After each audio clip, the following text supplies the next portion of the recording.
Stand still and see the salvation of the Lord. What would you think are the two most common words that Christians use when they're in a panic or in a crisis? Do something. Do something, Lord. It's absolutely against human nature to stand still and do nothing when there's a crisis and there's trouble and difficulty on all hands. And probably the most difficult thing for even Christians is to stand still and wait for God to act. To stand still to see the salvation of the Lord. Even the most devoted of Christians panic when God doesn't move according to their time schedule. We're always giving God dates. We're always giving him a time limit. Lord, if you don't do it by now or by tomorrow or by next week, it's too late. God is never too late, and he's going to do it not on your schedule, not on mine. He's going to do it on his own schedule. But God is always and has always been searching the earth for those who will trust him in their crisis, in every trial, and especially when it seems hopeless. And he will lead us, listen closely, he will lead us into situations that are alarming, that are critical, that seem hopeless, to test us. The devil has nothing to do with it at all. It's God leading into the crisis. The Bible states fairly clearly, the steps of a good man are ordered by the Lord, Psalms 37:23. And that in Hebrew is prearranged, step by step, fixed, ordained by God. I'm going to tell you something. I believe that every step that I take is prearranged by my Father. Every step that I take is ordered by the Lord. Now, if I believe that, if I'm in a crisis, if I'm in a very, very difficult situation, he's led me there. Because he doesn't stop for a moment while he says, well, you're about to go into a trial. I direct you up to this point. You're on your own now. He directs me into it, through it, and out of it. The steps of a good man, and we are good only by the blood of Jesus anyhow. There's no goodness in us. A good man made righteous through the blood of Jesus Christ is her steps ordered by the Lord. God's word is filled with examples of this. And by the way, it's hard to accept. Think about it for a minute. It's very, very hard to accept this concept that the most difficult, critical times in your life have been prearranged by the Lord.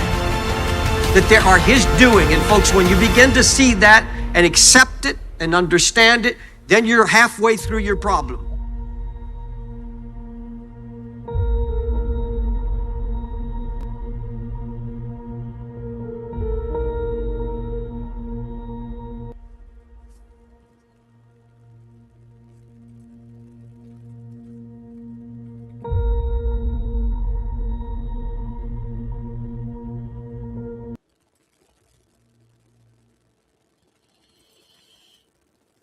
How's it going, everybody? Rich here, Theories of Creation, ProverbsGuys Ministry.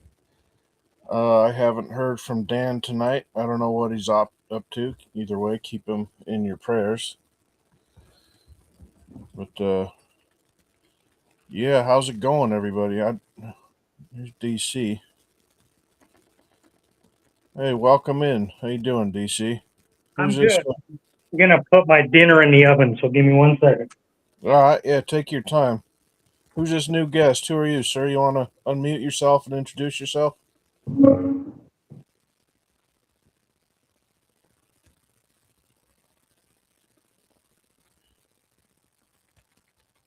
You there with the scruffy beard. Who are you, brother?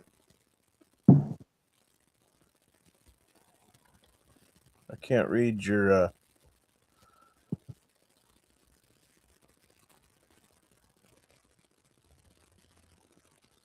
Okay, then.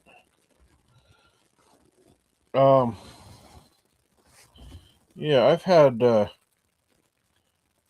quite a week.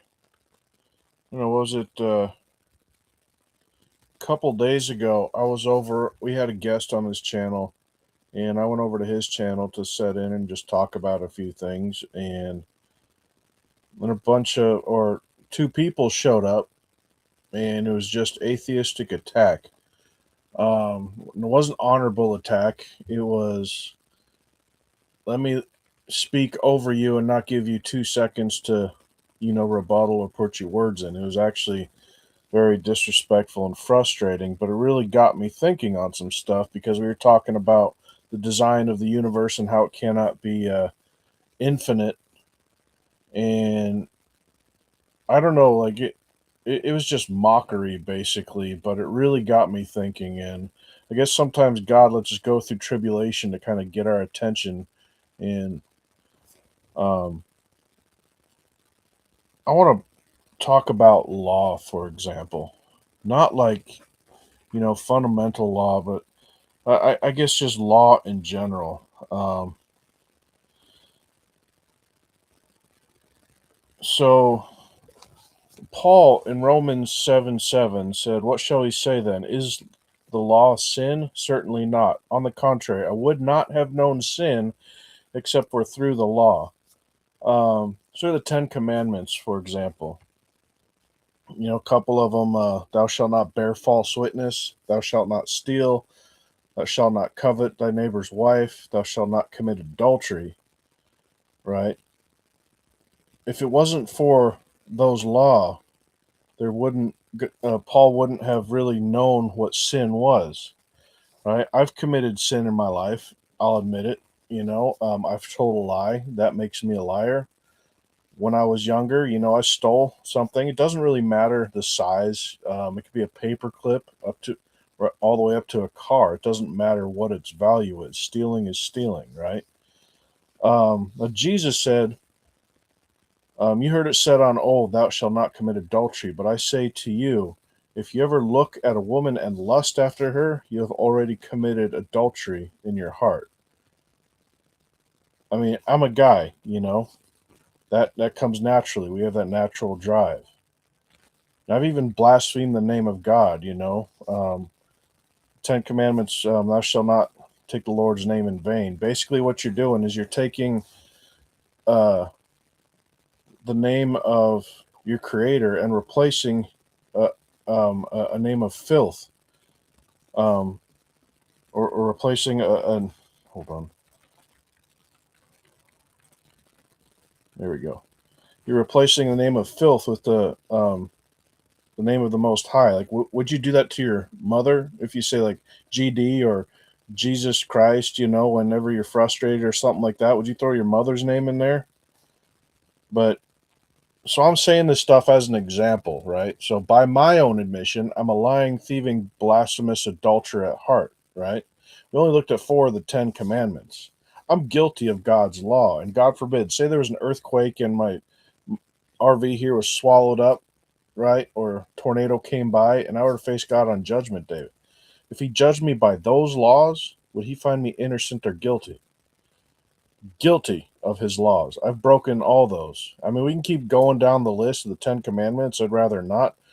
But it's kind of besides the point. But that's why Christ was necessary, is he needed an intercessor. He looked on the earth and said there was not one, so he took it upon himself, right? He became man. He became the only living human being who knew no sin at all, the only one to live a perfect life. And what did we do in response? We spit in his face. We mocked at him. We mocked him. We beat him. We ripped his beard out of his face, and we nailed him to a tree. And it said God pleased him to do that, so we can be righteous in his eyes. The penalty was paid upon Christ when he was nailed to that cross. Let me put that in perspective. How many of you guys have children out there? How many of you guys would take your child and nail them to a tree for somebody who wants to spit in your face? I mean, maybe some teenagers, but that's beside the point. I got to be serious here. That's what God did for us, so we can be righteous in his eyes, just so we can be free of sin, be without blemish, just so we can reign with him and live forever. For God so loved the world that he gave his only begotten Son, and whosoever believes in him shall not perish and have everlasting life. I was talking about law. So while we were sitting here for 15 minutes, I looked up some definitions, right? Let me say a couple things. Say, like, you don't believe in God, so that law doesn't really apply to you. Try that to a judge, right? So you just, robbed a little old lady and you were arrested and brought in front of a judge. And you told him, it's like, hey, the law doesn't apply to me because I don't believe you exist. Is that going to work? No, he's going to laugh at you and haul your butt off to jail. So the definition of law, they looked it up real quick. Laws are formal rules and of conduct created and enforced by governmental authorities to regulate behavior and maintain order. So we put those laws into place and we voted on them in this country, to uphold them, right? So laws cannot create themselves, The governing authorities put them into place. Well, the same is true for the physical laws of the universe or the scientific laws, right? And they are fundamental principles. This is a definition that I picked up off of Google earlier.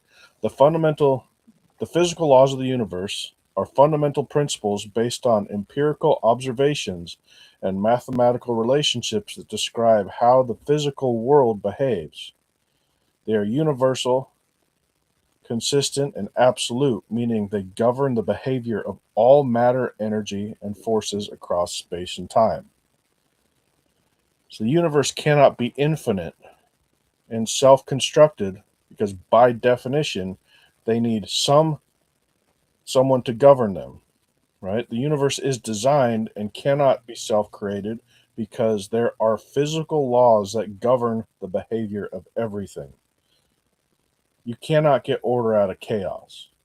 If, according to the second law of thermodynamics, everything tends towards disorder, as soon as the Big Bang happened, which you guys know I don't agree with it, but I mean, I don't want to get into that 20-minute discussion of why the universe can't expand from a singularity.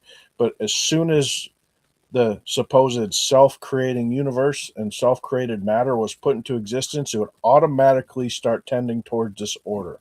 There would be nothing left. It would not organize into what we see. Let me pull up this one little video here real quick. I saw something pretty cool that really showed some design here. Which one is it here? Yep. Let's see if it's going to play here.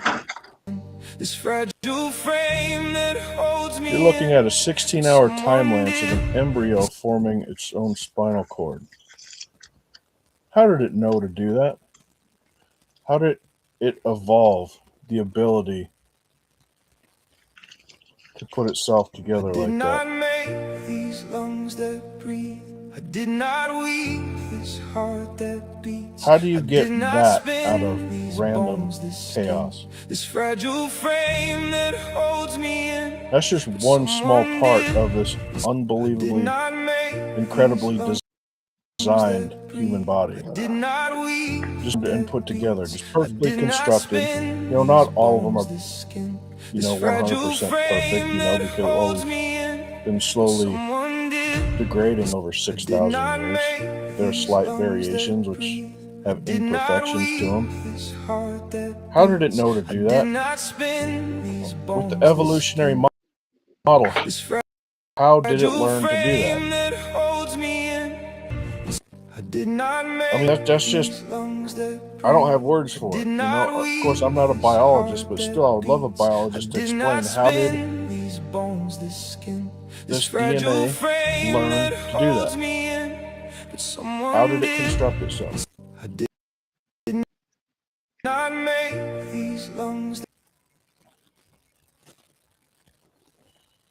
How you doing, DC? Oh, that's a good rant. I'm doing good. How about you? I'm all right, man. Well, hopefully things can get better, huh? There's always that chance. Just reflecting on this, I've dealt a lot with the radiometric dating issues, highlighting those issues, and pointing things out where there's problems that they want to ignore. And then you go into the biology of abiogenesis, taking chemical reactions to create life, and then evolution from one kind to being able to create a different kind. The hard part is just, cutting through the garbage, because when a creationist or a person that believes in the Bible to be true in the Word of God, when we say that evolution is a lie, these people will come out and say, "Oh no, evolution is true. We've got it proven." And the problem is I've discovered, it's a hard conversation to have, because microevolution is true. And what I mean by that is, if you say me, for instance, I grew up in Utah, right? Used to the cold, used to the bad weather, not used to humid, because it's dry in Utah. Desert's dry, right? And then coming here to where I'm at here in Hawaii, God, the place I'm at now, it rains an average of 600 inches a year in rain, and it's always humid. I've got pointing that way, about 2,400 miles to Los Angeles. About the same going the opposite direction behind me. What's that? Can you swim? Yes, but not that far. Okay. But behind me is Australia. I think there's actually a woman who's actually out in the middle of the Pacific. The first woman, I guess, to ever row a boat out that far. She's doing it right now. She's on a journey. I guess she's 600 or 700 miles off the coast of California. But anyway. Yeah, she's just getting started. But my point is like, coming here, I'm just surrounded by water. The air is moisture, just content is so high. And when I first came here, like, I was sweating and dying, and but now look at me, it's like it doesn't matter. Like, it almost feels like there's no humidity. So my body is adapted to the change in my environment. If I go back over, which I'm going to do this summer, I'm going to be back over in the desert country, and, probably head over to Texas or something. But again, I'm going to have a problem with adapting back to dry climate. That is what evolution, when people say we know that evolution is fact and proven true, that's the garbage that they are using to claim that evolution is true, where you can get one kind, like let's just say a bat, that can create a robin. Like, you know what I mean? It's like the difference is so big. An ape can create a human. A fish, a land-dwelling little mammal can swim into the ocean and create a whale, and then the whale can decide it doesn't want to be a whale, so it's going to go back onto land. That's the stuff that's hidden in their deceptive tactics when they say, well, in my biology class, we watched evolution really happen. I thought it took millions of years. How can you actually observe it happen? That is actually a good point, because, I often talk about, it's been on this channel time before, where, granite, if granite turns into molten lava, it changes the characteristics. And if it cools quickly, it will turn into rhyolite, it will turn into obsidian. And so the only way you can get granite to go back into granite in its current state is the process has to be very specific. The cooling process has to be specific. The pressure has to be specific. If it's barely out of the bounds of that perfection, then granite won't turn back into granite. And that, again, is the deception that scientists use, is these perfect models that they can create in a lab to explain everything, right? And so, no, you can't find all the granite in the world to be, oh, well, we have granite rocks that folded, right? And so they use the heat and pressure. Well, yeah, you got to be miles down. That's the other key, right? Miles, not at the surface, miles down, where the granite reaches a minimum of about 300 degrees Celsius, which is like, 576 Fahrenheit. Then under pressure, you can bend and fold rocks. But again, when you go to cool that, it has to be in a specific, very tiny window for it to go back into granite. But again, it has to be miles down. So, which means it can't happen higher. It can't happen 1 mile down underground. So, if that granite got lifted up after it was folded and cooled properly, then it has to be lifted up into the surface. If that happens, then where did the miles of earth above the granite go? I'm pointing out because people will use these arguments. Oh, we proved that you can make granite turn back into granite in the lab. Okay, that's great. Have they figured out how granite was formed? Last I heard, they still had no clue how granite was formed. Well, there's a lot of holes in it, right? Because granite is a less dense material than the basalts, which is basically lining the ocean floors. That basalt is quite a bit heavier than granite is, and that's what makes granite sit on the surface. Is if it is to be a liquid form, then it's not going to remain in the mantle. It has to be above, out of the mantle, in order, because you stick a, people have talked about this. It's an easy thing to think. If you got a bathtub and you go and stick a rubber duck down underneath the water, what's the rubber duck going to want to do? The buoyancy, because it's lighter than the water is, it's going to make it shoot out of the water and sit on top. That's granite. Okay, so granite just has a nature of it has to be on top. So if it's created in the mantle, yes, they have a problem, because how can that happen? Because the buoyancy of granite won't allow it to descend into the mantle. So then they want to go back, like just to explain their side of stuff, is, oh, when the earth was created, it took all these rocks and things, and then it formed together and to create the planet. And then millions of years, it was all magma, and then it cooled over millions of years. It's just so easy to just throw out like, oh, it's millions of years. Okay, well, you prove the process. That's where they can't do it. So in that magma state, then the granite will work its way to the outer surface.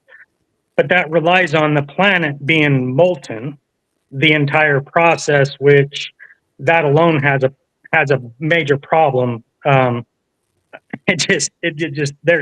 There's fantasies built into it, because when you actually do the process, it doesn't work. Like I said, with the weight of granite, it's lighter, so it's going to be on the surface. But again, they say that it's cooled over millions of years. At the same time, they use, hey, we can recreate granite in our lab. But then you ask the question, well, if you can create granite in the lab and cool it back into granite, that obviously didn't take millions of years, did it? Right. Again, it's what I've discovered, with all of these things. Abiogenesis, the plate tectonics is another lie that's out there. Are the plates moving? Yes, and it's calculated to about the growth of a fingernail is how much these plates are moving. But our planet is a live planet, and again, the mathematics just. The plate tectonics is impossible to work. You can't force material into something that it doesn't work. And I'm just trying to decide if I want to go into the full explanation of why plate tectonics don't work. But if you have, these movements, like, for instance, California, if you basically follow like the San Andreas Fault and stuff, it goes up on an angle, okay? And the Pacific plate is, let me just make sure I get this right. The Pacific plate is going north, and the American plate is going south. Well, that's opposite. That is not even in the same direction as the Pacific plate. When you go and look at subduction zones, they create these things where, the magma is coming up, and then it splits and it pushes the Pacific plate, and there's another boundary that's diving underneath the American plate. Well, that's completely at a 90-degree angle, so that's another lie. But plates move. The Earth moves. And it moves based on the gravitational pull of the moon, and the gravitational pull of the sun is always going to shift the gravitational pull. So if you have a hot liquid underneath the mantle, and these plates are sitting on top, right? It doesn't matter whether it's subduction, if you want to claim that, or anything. I never thought about that. Like, so the tides are constantly going in and out every day, but the land is also setting on liquid, so therefore every day it is kind of moving and wiggling back and forth. Like So when you hours. understand plate tectonics without the lies, is we understand that there is movement between them, right? It's small, it's minor, but again, like people think that the Earth is round, but it's not. It's actually kind of bulged in the center. So the diameter of the center is actually bulged out. The reason why is because of the gravitational forces that are being applied to the Earth. So as it spins around its own axis, it's also being affected by the gravity of the moon. And then sometimes the moon is on the other side of the Earth, right? And so the gravitational force on the one side of the Earth is going to be more towards the sun. But then when the moon comes around and we have an eclipse where the moon is between the sun and the Earth, well, now you're having two planetary objects that are pulling on the sun. So the Earth is always doing this, okay? So we know that the Earth moves just because of that gravitational fact. The problem with plate tectonics is they can't go underneath. If you've got two plates colliding like this, what they want to do is just pretend that the plate goes down and subducts down. Do you see that? Well, this plate just stays. So you're telling me this plate's going to come over here and just dive down, and this is the drawing you'll always see. It will always go with their subducting going down and then staying here, and then just picture from like my fingertip, the lower part, that magma comes up, and then it creates a volcano right here. That's their diagram. That's what they teach. The problem is the physics just don't work. When you do the math, other people that are smarter than me have done the mathematics on this. Like this is their job, what they do, and work for NASA. If you've got a plate sliding this way and it's being created by magma coming up this way, forcing the plate that way, right? That the amount of energy it will take to push that plate this way, then against another plate, then the pressure pushing it down. I don't think people understand the mathematical impossibility of making that happen, because if your plate is only, they estimate anywhere between, say, 20 to 60 miles is the thickness of the plate.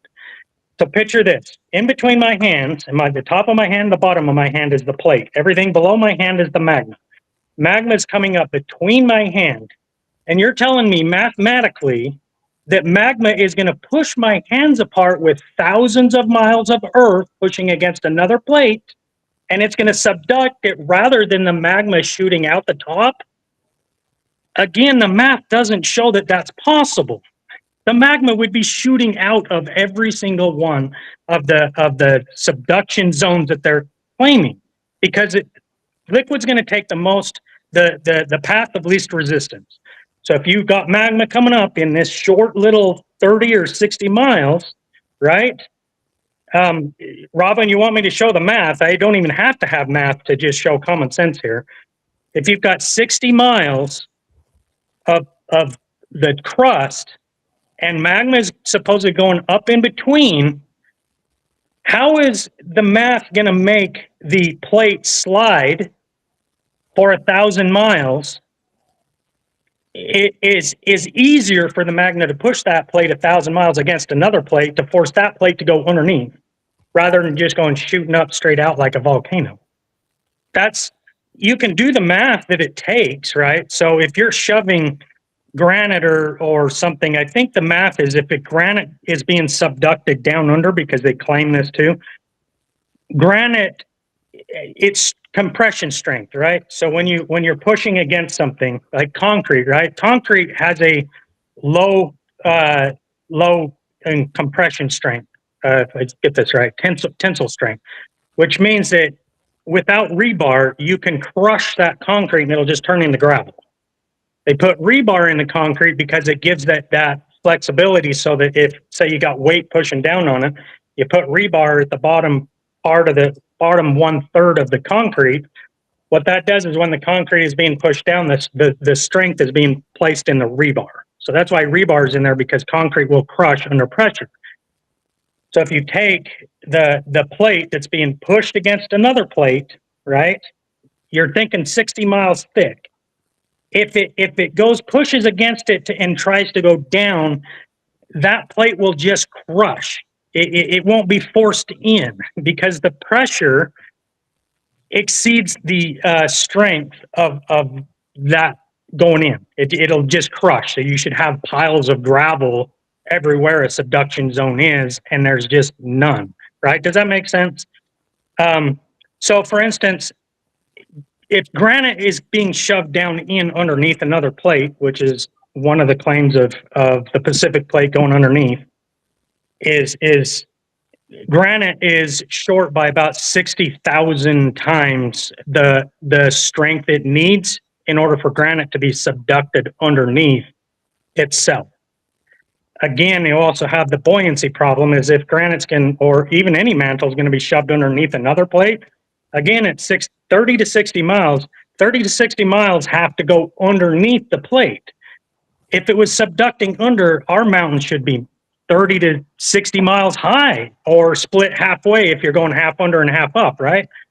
Depending on the math on how that comes out. We don't have that. Most of our mountains are less than 2 miles high. So again, where is the plate that's being, if one plate's subducting underneath, you're going to have buoyancy. It's going to lift it up. If you got 30 miles of plate or 60 miles of plate going down, that's 30 to 60 miles of buoyancy that is going to have to shove that plate up. We don't see that anywhere on Earth. If a plate is sliding, I do excavation for those that don't know. And sometimes I have to work in high water table areas, okay? And in order to make it stable enough for my machine, some of them weighing 50 to 100,000 pounds, for my machine not to sink in the mud, I have to put material on top. And then I have to put structural material there, like bigger rocks and boulders, to be able to support it. But what it does is when that weight pushes down into the bottom, that layer that's between the bottom layer and the mud layer I'm building on, it gets squished off. It gets forced out from underneath the machine, and I see this all the time, right? So when I'm being pushed, when I'm pushing that material down, it's sliding it out and it's creating in front of where I'm at. Sorry if you're not following, I'm trying to explain this. When my material gets pushed down, it gets slid out and away. So there's a shear point. And so if one plate, say the Pacific plate, is going to be diving underneath the North American plate or any other plate, you're going to have, like, just picture the top of my hand, right? If there's mountain ridges or whatever, because we know that all over the world we have that. As the plate is sliding underneath, it's shaving off the top of the soil, which means if a plate is sliding underneath another plate, it's going to shear the top weak surface off the top of the plate as it subducts down below. You go anywhere and you will not find this material being built up along the plates as one plate is sliding underneath. It just magically slides over the top as if there's no friction, there's no weight, there's no resistance. It just goes and dives down. Again, as I'm doing my excavation, this is what started getting me to think there's a problem with what I'm being told, because I'm seeing miniature models of this every time I do an excavation job or I have to do soil stabilization. I know what Earth does on a small scale, and so when you apply it to a larger scale, it makes less sense, right? So, I just seen a comment on here about the subduction zones. Explain the deep sea trenches if not for subduction. What I just explained proves that subduction is not happening. On the west side of the Pacific plate, going underneath like the Indian plate, right? We have deep trenches. Again, they're saying, oh, the deep trenches because this plate is diving underneath. If it's diving underneath, you're going to shave material off the bottom of the plate that the other plate is subducting under, which means there should be absolutely no trenches where there's subduction zones. The opposite has to happen. Take a razor to your head, shave it off and tell me if it went above the hair. No, that razor is doing exactly what the top of like the Pacific plate going under the Indian plate. It is shaving the top of the Pacific plate off, which means those trenches, if they were subducting, would be filled full of ground up material. Like, this is the thing, is you can say, oh, there's a trench, so the subduction zone is clear. No, because if it was subducting and it was going on a Pacific plate going underneath the Indian Ocean, then we should have shaved off material off the top of the Pacific plate going underneath. The other thing to explain a better way about this is I've recently come to find out, what was it, like a month and a half ago, about hydroplate theory. And I'll tell you what, that was the greatest thing I ever discovered, because it agreed with everything I had said to myself and my understanding. And in that theory, they take a ping pong ball and you squeeze with your thumb, and you can do this, right? Squeeze with your thumb until it collapses inside. Then turn and look at what that shape looks like. The shape is kind of like a hexagon or something like that, right? Has these little things going around as it's indented in. And that's exactly what you see with the Pacific plate, because on the opposite side of the earth is the Atlantic ridge. The Atlantic ridge is actually pointed up. It's higher than anywhere else. So the middle of the plate is higher. The hydroplate theory proposes that as the material is coming out from the waters below, eroding the top of the mantle and the bottom of the granites, shooting it up into the air, that as the granite and everything lifted away because it was being blown out and pushed away, that it caused, when you take something that's heavy off of something and it's soft and liquid underneath, what's it going to do? It's going to expand and crack and open. And that's exactly what the evidence shows in the Atlantic plate. Is you can see all the fluttering and the plate being lifted up and pushed up. Well, what the proposal, which makes perfect logical sense, is when it gets forced up and open, all the material is going this way, which is going to suck in the opposite side of the planet. And so it's sucked the Pacific plate up into the mantle, if you want to look at it as the Pacific plate being at the bottom, the Atlantic plate being at the top, right? So as the Atlantic plate got pushed up and forced up, all the material between the earth shifted to offset that. That's just common, it just thermodynamics, the dynamics, right? If you lose a pressure up here, then this pressure is going to compensate and come up, and that's exactly what we see. And before I discovered that, I had come to the conclusion that the Pacific plate had to have dropped, and we have evidence of that being pushed and dropped in. Did you have a question? No, I was going to say it comes from, whatever I guess the weakest point is underneath there. It'll kind of come in and collapse in. Let's take I want you to answer a question of Robin's, and we've been neglecting our guest. I've never even seen him before. I'm curious to who he is. Robin still wants to know why you think the other geologists are lying about that stuff. Would you mind answering that? Yes. Does she have specifically about it, lying about what, or just overall? When you were talking about just after you mentioned the San Andreas fault, about how they're lying about how things are shifting, I'm not exactly sure. Maybe she can be more specific. All right. Well, if she can, put it here, I'll just kind of go on this. So the start of the problem is when you have your foundation built upon millions of years, and evolution, just go on that side that it's God and the flood of Noah isn't true, right? That your foundation of your belief is based on millions of years, evolution, plate tectonics, right? So when you go to describe something that we see, volcanoes along and around the Pacific Rim, right? That's where 90% of all the volcanoes are flowing around that. So when you're going to interpret something, you're going to interpret it based off the idea that plate tectonics is true. And so when you go to describe that, you're going to describe that based off that foundational belief. We as creationists come from believing that the word of God is true and that there was a flood of Noah. Now, I would say 99% of the people that are out there that are evolutionists, millions of years, that they don't understand what we're arguing with the flood of Noah because they're assuming things based off their model into ours.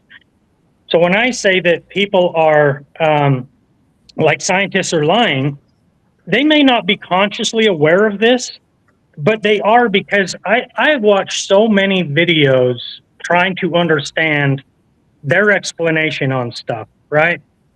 And um, and so when they, for instance, I'm trying to think of, there's a zone up in there's so many to choose from.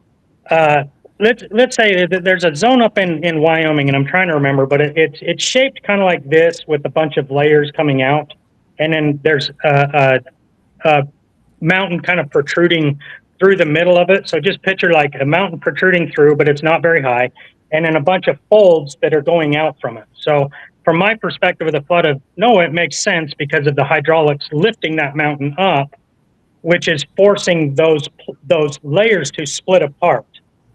But what a geologist does to explain it, because they have in their mind millions of years of both mountain building and millions of years of erosion. So in their explanation, they're explaining this, that mountain used to be really big, and that it went up and over all of the layers, but then those layers all eroded down. That's why we see that. So what I'm trying to explain here is there's no evidence for that volume of erosion to take place. But what they do is they just say over millions of years, the top of the mountain eroded down, and that's what we see. That's why we see these layers. But my point is they're lying because, for one, is they don't know. But two is there's no evidence of that volume of erosion to be seen. It just, that's the problem. Is like the Grand Canyon. There's 800 cubic miles of material missing from the Grand Canyon. Then above the Grand Canyon and to the east of the Kaibab Plateau, there's 2,000 cubic miles of sediment missing. Now, all of us, geologists, I call them geologicalists, versus like what we believe, we all know that it goes down and floods into the Gulf of California. The problem is their explanation doesn't account for this missing material. It's just missing. What I was trying to get to is the reason why I'm saying that they are lying is because their explanation comes with things that just don't line up with the physical evidence we see. One of them is where, if picture the Grand Canyon. I mean, it's massive, but can I just interrupt you for a minute? Absolutely. Hey, Robin, how are you? I haven't seen you since your birthday. I know. Thank you for coming too. I appreciate it. Have you been getting older since then? I've aged like a day every day since then. Like fine wine? Yeah. But when you get my age, Not what's like a milk, day? right? What's another day? You're not aging like milk, more like fine wine, right? I'm definitely more like fine wine. Yeah, that's it. That's it. What's your name? Dustin. Dustin. Okay. I'm Robin. Hey, good to meet you finally. I feel like, I wanted to know why you thought they were lying, and you didn't really give me a reason why you thought they were lying. You just kind of gave me a conspiracy theory about on why you thought that evolution. Huh? Who's they? I don't know. He's the one that said they were lying. He said that. And I didn't know exactly what specifically you're talking about that I'm lying, calling them liars. So can you be specific? Because that would be easier for me to address. I mean, you kept saying the lies. They're all these lies. You were talking about all these lies that they were lying about. Okay, yeah, like abiogenesis, that life can come from nothing. No. Let me finish this sentence. Okay, let me talk. Like you were talking specifically about plate tectonics. We don't have to go into abiogenesis, evolution, anything, the age of the earth even. We don't have to go past this topic. Like you were saying that they were lying about the way the plate tectonics worked. I don't understand why. And like the people who do this for a living, you do understand that like a lot of geology, a lot of what we know about geology was developed way before we had evolution theory. So it's not just this idea that these people believe this way and these people believe we can demonstrate plate tectonics. Like I don't know of any geologist, and I know a geologist, very good, very, very well, and none of them ever seem to have the issues that you're claiming exist about like all of this. And like what I learned about plate tectonics, which has been a long time since I took it, like studied it, but I don't remember coming up with these things. And you keep naming off like all of this math and these like all these numbers and stuff. And you said you could show the math, and then that's why I asked you to show the math. And then you said it was common sense. Like you said it was math. You said you could show the math of why it was. And like I just want, like, I'm not seeing the evidence for what you're claiming about the lies, and like I don't understand why you think that people would be lying about the way the plate tectonics works. I don't understand, and I don't think that like it doesn't seem like the like Grand Canyon was not like the Grand Canyon was not washed out by a river. Like the sediment was like Right. added to it. Like it's not like that used to be a flat ground and the water ran through it. Like it was built up over time. The sediment was by the river, like added on it instead of I'm the other gonna way around. I'm gonna bring up a video about the Grand Canyon. You're right; it wasn't washed out by a river slowly over millions of years. It's a giant washed out spillway. There's a beach line still there that backs up over hundreds of miles. Um, But like but I don't understand that like the like people lying, like like Big Bad Mama, like he studied that. That's what he took. He studied that. He became an expert in that. Like you were an expert. You said in excavation, right? Like Correct. if I have somebody that come to my house and I want somebody to excavate something, I want somebody that knows what they're doing. I want somebody who knows all the details of that job. And I feel like that we have to kind of rely on other people in the society to be the people who know about other stuff, because we can't know everything. Like I can't know every single thing about every single thing that goes on in the world, but I have to trust some people to be in charge. Like, and there may be some bad actors out there, but like as a general, as far as the whole field of plate tectonics, I don't feel like that is just a lie. Like, and I don't think that you've shown any kind of evidence that would even justify such a claim about it. And I don't mean to be disrespectful, but it just like, I'm like, what? Like, it doesn't, you don't have to even believe in the old earth necessarily to accept the way plate tectonics works. hey, Dustin, Big Mad Mama wants to come in. Do you want to talk to her? Sure. Yeah. Can I address Robin about the Yes. And Mama comes in? he's a geologist, so he will make a lot more sense than I will. Sorry, I've got thousands of things and I have it unorganized. I'm looking for the math so that you can, because I can't remember everything, right?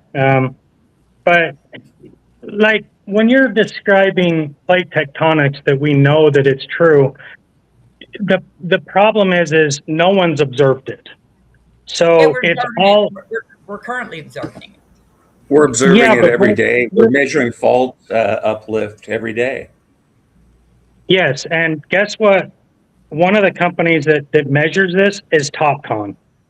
They measure the GPS, and those signals are with land-based measuring tools that the satellites with GPS can monitor, and we can see it's anywhere from 2 to 10 centimeters per year, depending on what it is. I'm not arguing that, okay? I'm not arguing that we see plate movement, because we do have that data, and as I described earlier, we have the planet that's flexing like this, depending on the moon and the sun with the gravitational forces, with the interior of the Earth being liquid. We also know that 1,800 miles of the mantle is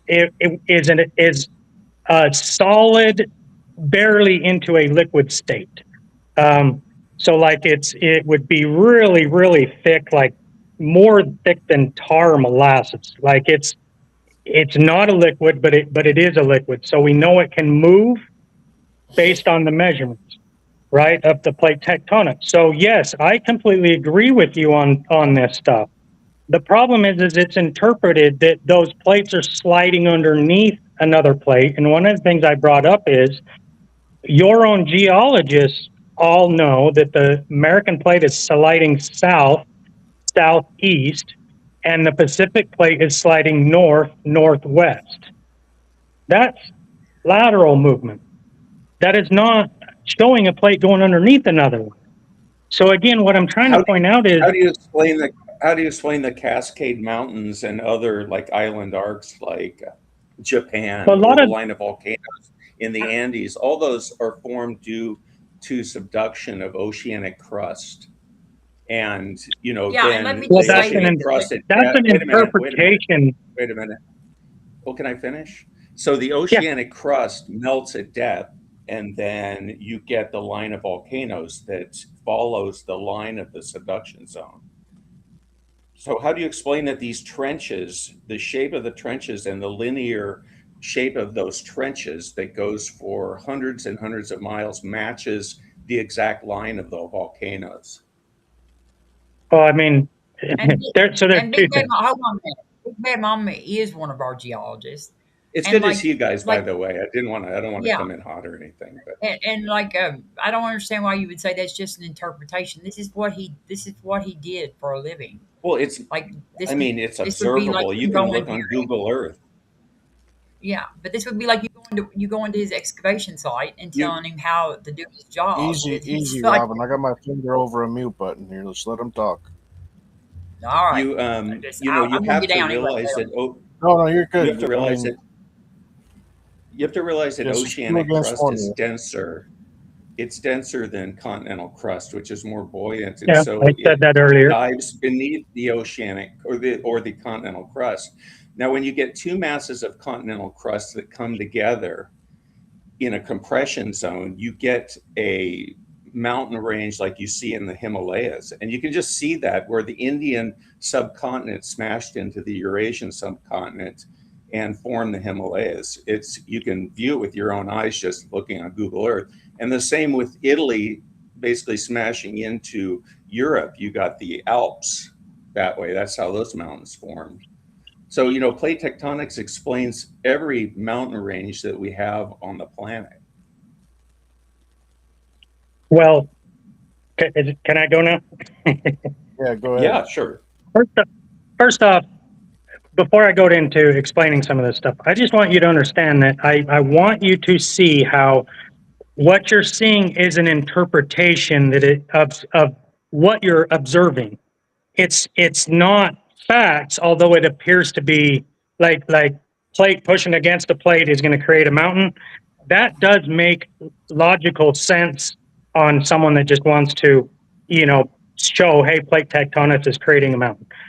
That you can take that step. I'm not arguing that you can't say that.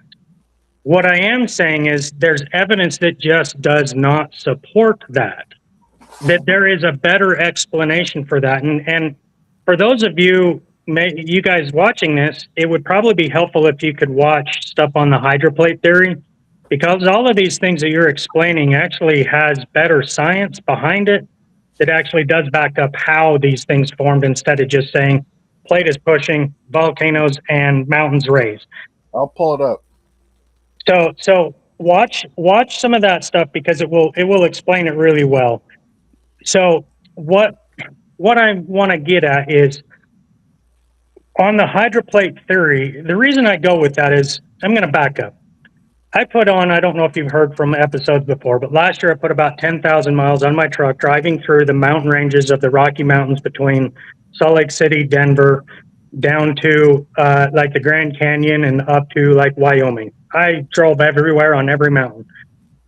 And there are hundreds and hundreds of cases. I got thousands of pictures on my nice camera where plate tectonics simply cannot explain the features that I'm seeing. You can say that a mountain, a plate pushing up against a mountain is going to cause a mountain range to raise. The problem I have is like the Rocky Mountains in Provo is where it starts with me. Those mountains cannot be created by plate tectonics because they're being pushed straight up. And then the sides, like where the mountain gets pushed up, the sides are folding. And so you have the layers straight up and down. what geologists do in this situation, they say, well, obviously, if you have a mountain higher here and these plates are here, that this part used to be part of the mountain and it's just eroded away. I've watched that hundreds of times as the explanation that explains how these vertical things that are left isolated on its own are there with the mountain being pushed up. Okay, let's see the evidence of that, right?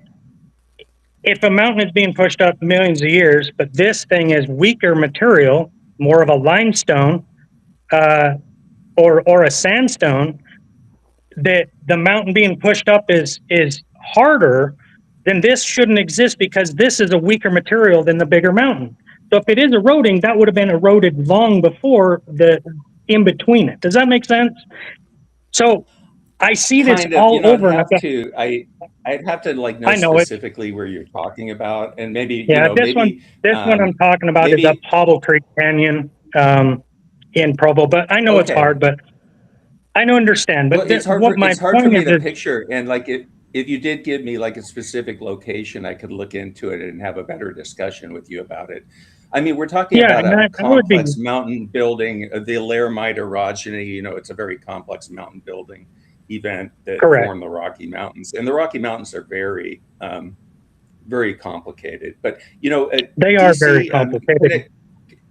Can I address one thing you said? There's the creationist claim that there's nowhere near enough sediment deposited at the mouth of the Colorado River to account for millions of years of erosion. And there's a couple things that you need to realize, that the Colorado River Delta is 3,300 square miles up to 3.5 miles deep, and so there's a lot of sediment there. And there's also some of that sediment has been shifted northward by movements along the San Andreas Fault system, so you don't readily see them anymore. And just a couple more things. Sediment's also been deposited in floodplains between the Grand Canyon and the Colorado River Delta. And wind is also a major erosional force, and you wouldn't see that in the Colorado River Delta. And a lot of the Grand Canyon was limestone, and a lot of that material would have dissolved in the water over time. So, there is enough sediment there to account for the carving of the Grand Canyon. Well, maybe I didn't explain it very well. So we have two different volumes. We have 800 cubic miles from the actual Grand Canyon cut itself, and then we have 2,000 square cubic miles. I'm not speaking. 2,000 cubic miles of the Hopi Lake area that is to the east of the Kaibab Plateau. Right. Yeah. Right. And so what I was trying to say, and I think I said it wrong, was there's 800 cubic miles missing, not the full 2,800, if that makes sense. So, but okay. I agree with you that there is, because we argue that there's a flood that happened, and so this sediment got deposited rapidly over, say, a year to it. Well, that was the start of it, but then a few centuries after the initial flood is when the Hopi Lake area and that eroded and actually carved the Grand Canyon. What Robin was saying earlier that is an issue with standing, I'll let you get to it, is if you stand in the middle of anywhere in the Grand Canyon, maybe not anywhere, but pretty much anywhere in the Grand Canyon, you'll notice matching layers on all sides. Some areas are missing, sometime. We know that. There's layers that don't exist. But you can look from the left side to the right side, and so that all of those layers used to be together in one flat layer. To make the claim, and I don't know if Robin just misspoke or something, I'll give her the benefit of doubt, but you can look in these canyons where they used to be one, but then the canyon eroded. They were massive sedimentary layers that went for hundreds of square miles. Correct. So I'm just going to give that one as just, I say wrong things and have to correct myself too. So whatever it is. So, but can I jump in? I think you're. Yeah, go ahead. Big Bad Mama, what did the river carve out? All of that? So it was a combination of, and Hopi Lake is an interesting idea in that it might have breached its dam, but it's always considered, the geologic evidence shows that it's a shallow lake and not a really deep lake. So if it had any role in the Colorado River, it was just initially in carving the initial channel. But what people don't realize, and especially I've heard creationists, is they don't address the uplift, the massive uplift that occurred in the Grand Canyon and the Colorado Plateau. So we're talking about a Colorado River, carving downward at the same time that land is uplifting, which would increase the carving, the amount of carving that's happening. And you can see, if you look at an aerial photo, you can see the forested area, the area with all the pine trees. That's the area that's been most uplifted. That's never the Kaibab Plateau that the Colorado cuts through. And I can share with you our interpretation of that area and how it formed, if you're interested. Sure. Let me just add one thing. I think what the idea is going to be is that those sediments were all soft, and you would see so much major slumping occurring that you wouldn't have these near vertical walls, which is very strong evidence that was hard indurated rock when that river carved through it. It wasn't soft sediments, which is what's go ahead, DC, I'll let you go ahead and give your idea. This isn't me that put this up. This is me. This is Answers in Genesis, like addressing, like these are other creationists that are addressing the model that you're trying to use. I might be wrong, but there's different creationists, and some of them believe in catastrophic plate theory, which I don't subscribe to because it just doesn't answer the problems that I have. Well, I mean, I know, but I'm just saying this is like so these are not people who are trying to lie about like the age of the earth, and like this is the critiquing or the model that you're trying to use, and there's actually more to this. There's actually 2 or 3 different papers that were written up on this, critiquing this on why it violates like several laws of physics, and like it's just not possible. So like I feel like that it's not like you were trying to like act like that there was dishonesty amongst the secular people about this, but obviously even creationists don't accept this model that you're saying works. I mean, I've only heard, it's Walt Brown's model. He's the one that came up with it. But really, like lately, I've only heard Ken Hovind talk about it, and he's a big believer in it. But and I've talked to him about it, and how can you get these caverns of water that aren't rapidly boiling at depth, and and then they bring up, well, there's water in the mantle. And there is a lot of water in the mantle, but it's taken up within the structure of the minerals itself. It's called ringwoodite. And so it's not free water like in caves and stuff, which is what creationists are purporting the continents are sliding on. Anyway, DC, you were going to say something. Yeah, so just going back to like with the Kaibab Plateau, right? The problem that millions of years creating the Kaibab Plateau to be lifted up, and that's how the Colorado cut through, because the elevation is just really high, right? So their model is that the river was there before the Kaibab Plateau lifted up, right? And then as it eroded, or as it was being lifted, the Colorado was being cut through. That's basically like your model that you accept, right? The issue I have, simplistic view. Yeah, basic. Not trying to get into the complete details, but can I bring up one thing that I just remembered? So I remember looking up the ages of the river. So supposedly the Mississippi River is, I think, 10 to 20 million years older than the Colorado River, why isn't there a massive Grand Canyon right there where the Mississippi River is? I mean, I think, and there are many rivers that are relatively about the same age.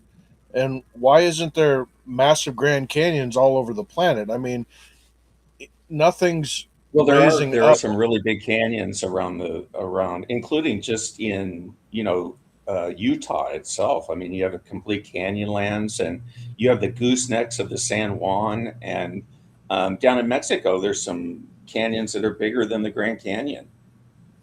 I'm gonna Copper get off Canyon. here. I love y'all. I love y'all, Rich. Hey, So, thanks, Robin. I love Yeah, you too, Robin. Robin. it's nice yeah, meeting you. I don't gotta mean to be jump off here hateful. pretty soon, but I do want to talk about this Grand Canyon stuff more in detail at some point. So Yeah, I maybe would we love can to have set a something up to conversation with you. discuss it more. I think that would be great discussion. Yeah, for sure. And like I said, I Cool. brought up things that I just don't agree with, like the folding of rocks because of the volume of erosion that you would have to expose those rocks from being formed miles beneath. Can it be? Sure. I mean, we're free to accept whatever explanation we think in our head is the best explanation. But for me, I've lived in the Rocky Mountains. I drove up in Carbon County. I'm used to.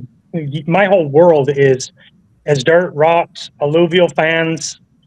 Yeah. I've just had problems with them that the accepted models of geology just doesn't explain. Like one of them, is the if you look at Bridalveil Falls, Yeah, I've been there. go to In Utah? yep, yeah, and Huh. if you remember that on the west side of Bridalveil Falls where the mountains are, the folded rocks are pointing up into the sky at almost like a 45-degree angle. And Uh-huh. if I apply geological answers to explain that in the accepted model, then the only way to explain that is that there had to have been a bigger, larger mountain where Provo sits than the Provo Mountain now sits, and that eroded away to expose this. Because there's nothing in the geological explanation that would cause that 45-degree angle to be pointed into the sky. If the mountain was raised up and folded from down below, then it would be formed down at an angle, not up, or it would be completely eroded away. So the problem is I'll try to check that out physics like because I that know just that location you're becomes talking problem. about. Yeah, those things become a problem because we have these folded rocks that are supposed to be from miles down, but yet there's no evidence that these were miles down. Again, it's an interpretation, and that's what I'm trying to point out is it's being presented as facts that the mountains got raised up, but then there's no actual evidence that supports it besides plate tectonics pushed up the mountains over millions of years. And like this, in Yeah. order for this to form, it has to be miles down at a minimum of 300 degrees Celsius, which means where's the miles of material on top? And this is where I have an issue. If it works for you, great, but it doesn't work for me. One thing that does separate me out. What I brought Go up to ahead. you before was, you have to factor in pressure and not just temperature. It's a combination of pressure and temperature. Yeah, but that pressure causes with that rocks to- pressure without the heat is going to break rocks, and that's my point. Is your pressure Well, alone is not going to It's a create the heat. combination of both. It's a combination of both, and and they can create these things in the lab with temperature and pressure, without there Well- being melting. So again, I'll talk to you about that at some other point because I got to get going. But it's called ductility is the term for it. Yeah, I'm And, very well one at ductile thing because I'm I gonna throw installed out there- ductile iron water lines Yeah. versus my other steel ones, and I hate ductile because it shatters. I get ductile. Okay. That's part of my world. I also a- crush another these thing- sedimentary rocks and create rocks, so I know the pressure, but the pressure we're talking about has to happen miles below. That is not from me. That is from geologists. That it has to be miles down. You have to have that heat factor. And then with like sedimentary rocks, that at a certain temperature where the rocks become pliable, it has a potential because there's a small window where it won't.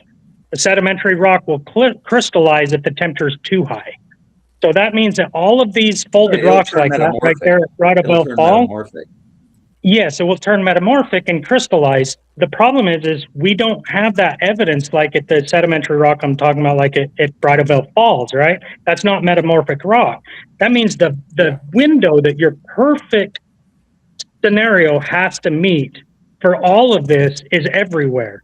That we have folded sedimentary rocks that has not turned into Well, it's metamorphic not, rock. yeah, it doesn't occur everywhere. But, one more thing Right. I wanted you to look up, DC, was a term called accretionary prism. And this is the material, what you were describing that you never saw was the material that is basically scraped off the subduction zone as one plate subducts beneath another. And the coast ranges in California, which are just a jumble of complex geology. There's nothing like what's in the Colorado Plateau where you have these beds that are laterally extensive. It's all broken up. That's an example of an accretionary prism. So I just want you to check out that term, and maybe that would we be can talk about something that like another time. that would be something like the obsidian what mounds over there at the the Dead Sea or Dead Sea. The sea there at the Southern California where the Salton Sea? Colorado, the what?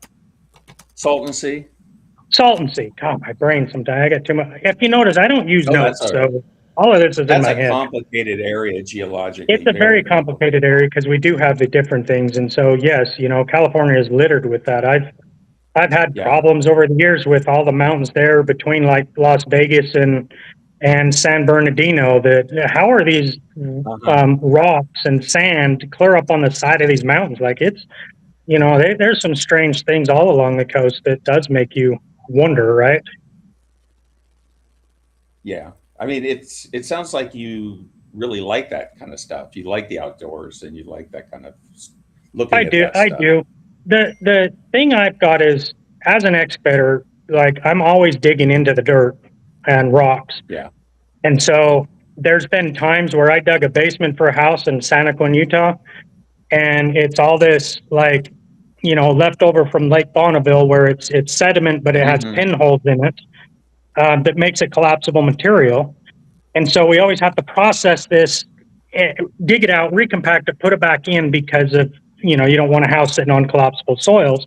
But what's interesting is it's that silt, like lake bed, siltation coming in. But then you'll have these deep, sometimes they're like 6 feet deep, but only like a foot wide or 18 inches wide, where these channels are cut out and then they're filled in with gravel. And I was like, man, I wonder what it looked like before this happened, because I get to see stuff below the surface where most people don't get to see. And there was one time that I found bones inside of that.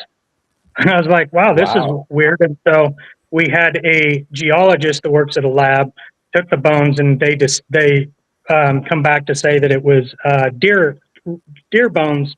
They were rib bones. So whenever that gravel came down from the mountains, filled in those channels, they like say, it just like a big wet season and it filled in these channels, must have caught a deer and, its bones came down, or something came down and filled how up do you that not, channel. For someone like me that's always in the dirt world, that's always wondering what was it like when you discover these kind of things, how do you not get excited? You know what I mean? How do you not get interested? And so I ask these questions like, how do these things form? And then when I witness low water volume being drained out over, dirt that I've excavated versus high volume of water, it does act different. So you're like, oh, wow. So, you can tell areas that the erosion takes place different based off the volume of water. And so from my argument, when I look at the map, like Grand Canyon and the Hopi Lake area and all that area to the east of Kaibab Plateau, it's very obvious to me because of my witness on a smaller scale that all that sediment got washed out at one time, not a trickle slow erosion, right? So to me, it's interested me because of my involvement in always digging up rocks, always watching layers. There's a place called Payson, Utah, and I would dig down and it would be that lake bed sediment, and then there would be a layer of like 6 inches of sand. And then I would take my hand, just briefly washed the sand away to see what the surface was like on top of the layer beneath that, because it's intriguing to me. I wonder what it looked like, this area, before that sand got deposited, before the next layer above it got deposited. So these things have always interested me for sure. It's good to see you guys. Thanks for having me on. Rich, good to see you. Hey, it's good finally talking to you and meeting you, brother. Yeah, good to talk to you guys, and we'll do it again sometime. Yeah, sure. looking forward to it. Thanks. Bye. Bye. Well, before Dan steps in, do you actually want to show? Well, okay, my computer's freezing up. I don't know if you can still hear me. I can hear you. Yeah, you're fine. I was thinking of showing Dr. Hoven's explanation of Grand Canyon. He got that from Walt Brown, and we can go through and show the hydroplate. Okay, yeah. Yeah, I think if you compare the models, and like I said, everybody's entitled to believe whatever evidence best supports what they think it is. For me, with my experience in dealing with, I have a 4,000 gallon water truck that, it dumps out the 4,000 gallons in about 7 minutes. And if you have it out one side, you can see the effects, how washing it out, what it does. And it just, I'm seeing that same type of stuff being applied to, like, the area I'm talking about. It just makes a lot more sense rather than millions of years. Just doesn't do it for me. I'm just not seeing that. If you ever fly over that area and you look down, you can totally tell the whole Moab area, that whole area where Grand Lake and Hopi Lake would be. Obviously, you can tell. If you can hear me pause this, you were talking about you can tell something, you've paused out. But how all the land form. I'm having problems with my computer. I don't know if it's my internet or what, but it's saying it's freezing up and whatnot. I don't know if you can. Yeah, it kind of cut out there for a second, but yeah, I actually got my pilot's license 3 years ago, flying a little plane, and that's what's kind of started me realizing that there is a different model that has to explain these things. When I'm flying and I'm getting the idea that this volcano that we have going off right now in Kilauea, the scientific community says that that's a hot spot and that the mantle is moving, or the crust is moving over a hot spot, and so that's what's creating all these islands. As the crust is moving, the hot spot isn't, and so it's creating all these volcanoes. And I'm just like, something in my soul is just like, that is not true. It just doesn't make sense to me. And because when you compare the different islands, there's just something wrong about it. And when I got my pilot's license, I had to fly from Maui over the north side of Molokai. And Molokai has the largest sea cliffs in the world. Like, they go up several thousand feet. And I'm sitting there like, because I started developing my mind like, okay, just when you look at the evidence, to me, it made sense that the Pacific plate dropped. Now, I had no idea about the hydroplate theory at all. But I'd come to the conclusion that the Pacific plate had to have been above water to create the underwater features that we see, which then led to me where I was like, to explain these things, the Pacific plate had to drop. And then as I'm flying here and seeing these cliffs, I'm like, man, there's just something isn't right. So I started asking, and yeah, the Hawaiian people is legend that, these plates dropped, and everybody knows the evidence of plates drop. I'm like, oh my gosh, that's what created the north side of Molokai is the plate drop that, well, maybe not the plate is what they said, but the ground on the north side of Molokai dropped. It sunk, and so that's what created this. And it was just like, that makes perfect sense. If you think about like taking a cracker and breaking it, right, it's going to create a crack all the way through. And so that's when I started realizing, yeah, what we're seeing with the Hawaiian plates is not the crust sliding over a hot spot. It's the plate cracked, and we see the crack as the plate dropped. And then those cracks formed the volcanoes that came up, and it would have been at the exact same time just some areas had more magma than others. The further west and to the north you go is smaller items, and then all the way down southeast to Kilauea, which is the island of Hawaii, which is really big, right? And it just made so much more sense. I'm like, this makes a lot more sense to me. And then later to find out that hydroplate theory claims that the Pacific plate dropped, I'm like, okay. Someone agreed with me. This 8-minute video of it. I may stop it a couple times through to kind of discuss it and whatnot. I mean, yeah, let's go for it. We're on edge with YouTube, but I did play it through before. We didn't get a copyright strike, but just in case on this one, like every minute or so, we'll stop it and talk about it. If this thing, hold on, where's this button? There we go. We can see on our planet many very strange features that can now be linked together and systematically explain a global flood whose waters erupted from subterranean chambers with an unimaginable amount of explosive energy.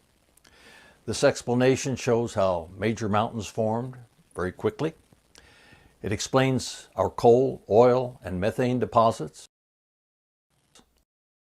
rapid continental drift, why we find hundreds of canyons and tens of thousands of volcanoes.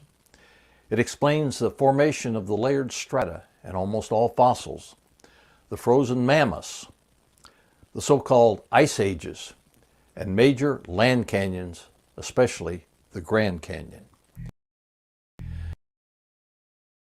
The pre-flood Earth probably had only one covered with lush vegetation. There were seas and rivers. The mountains were smaller than today.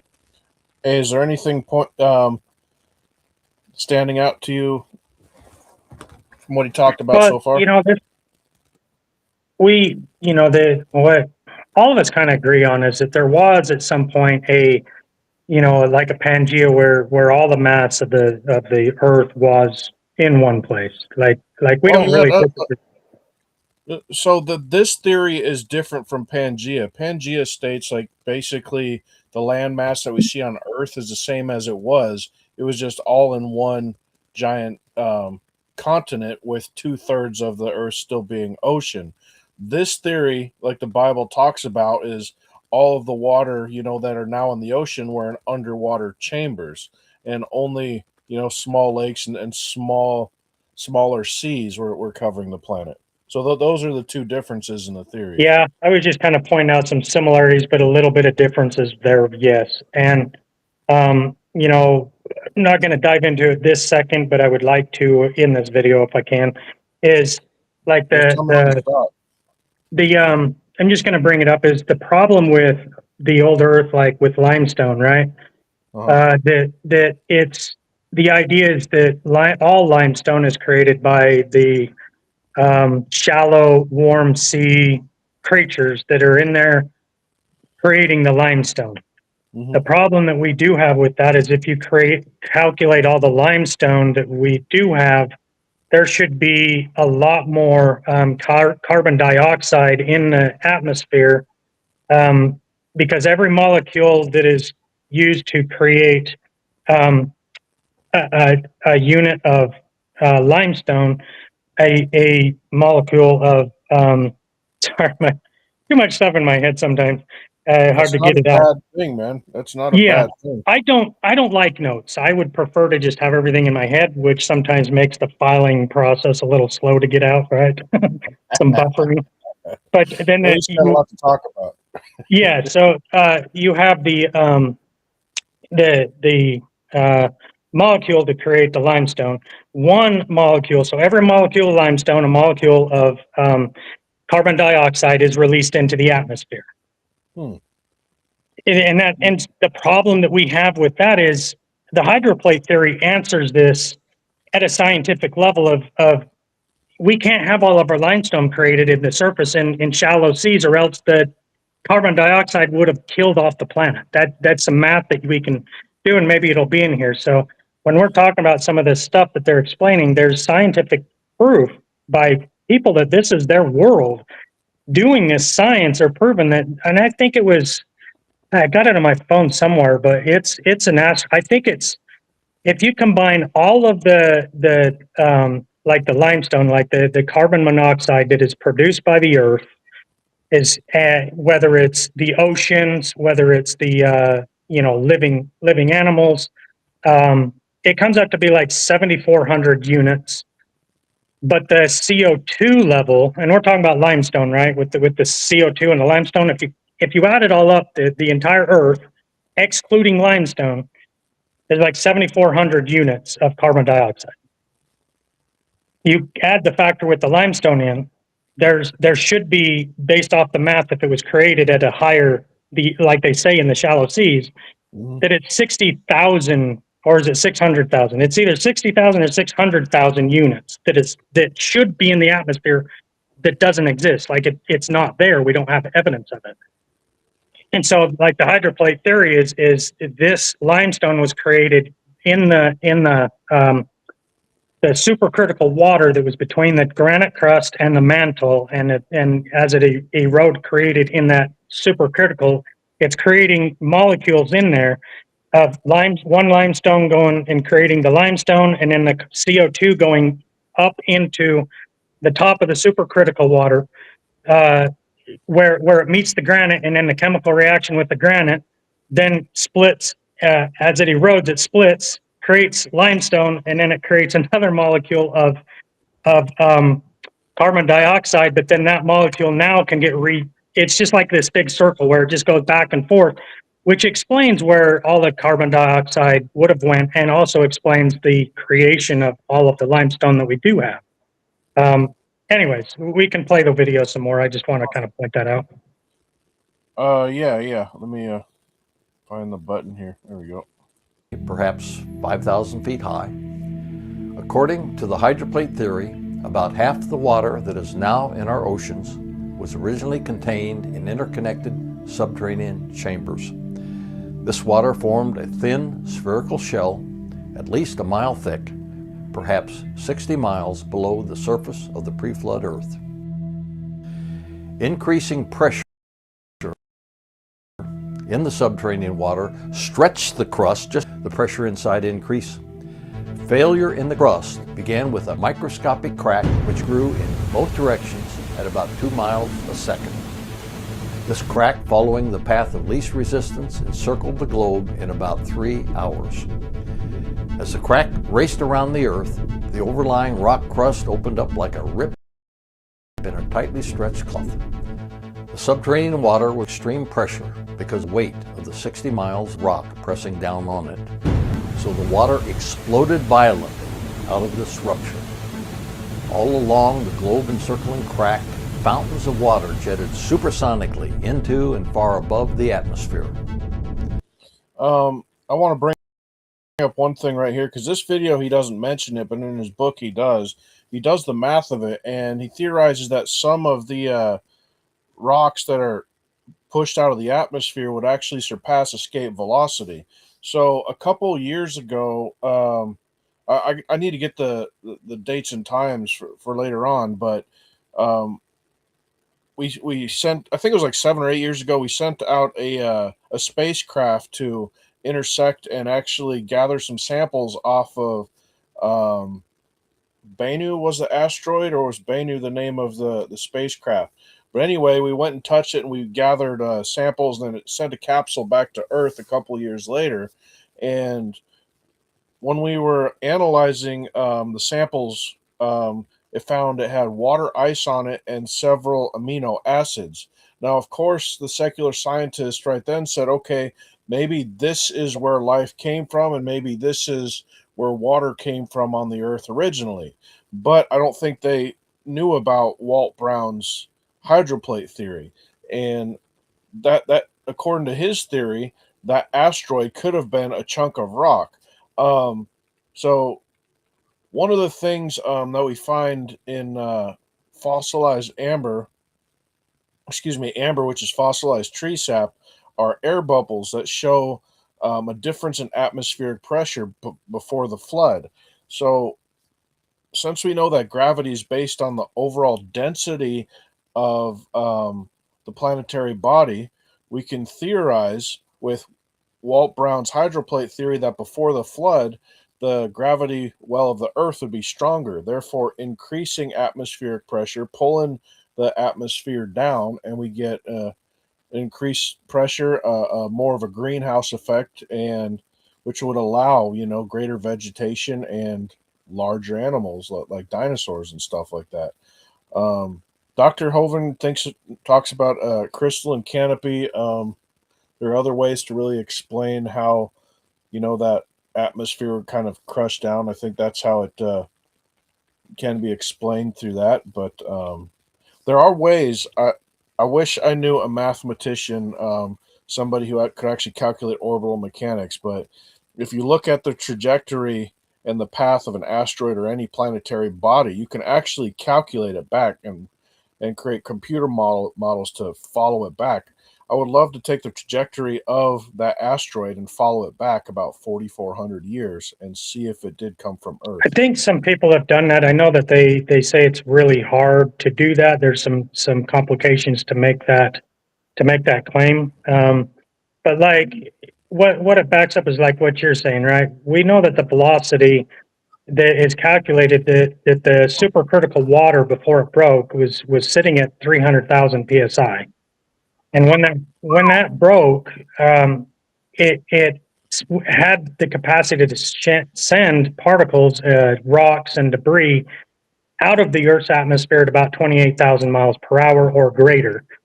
So the math that has been done on this has been done by rocket scientists. Walt Brown was a NASA engineer. That this is what his thing was, right? And they had a lot of people working for him.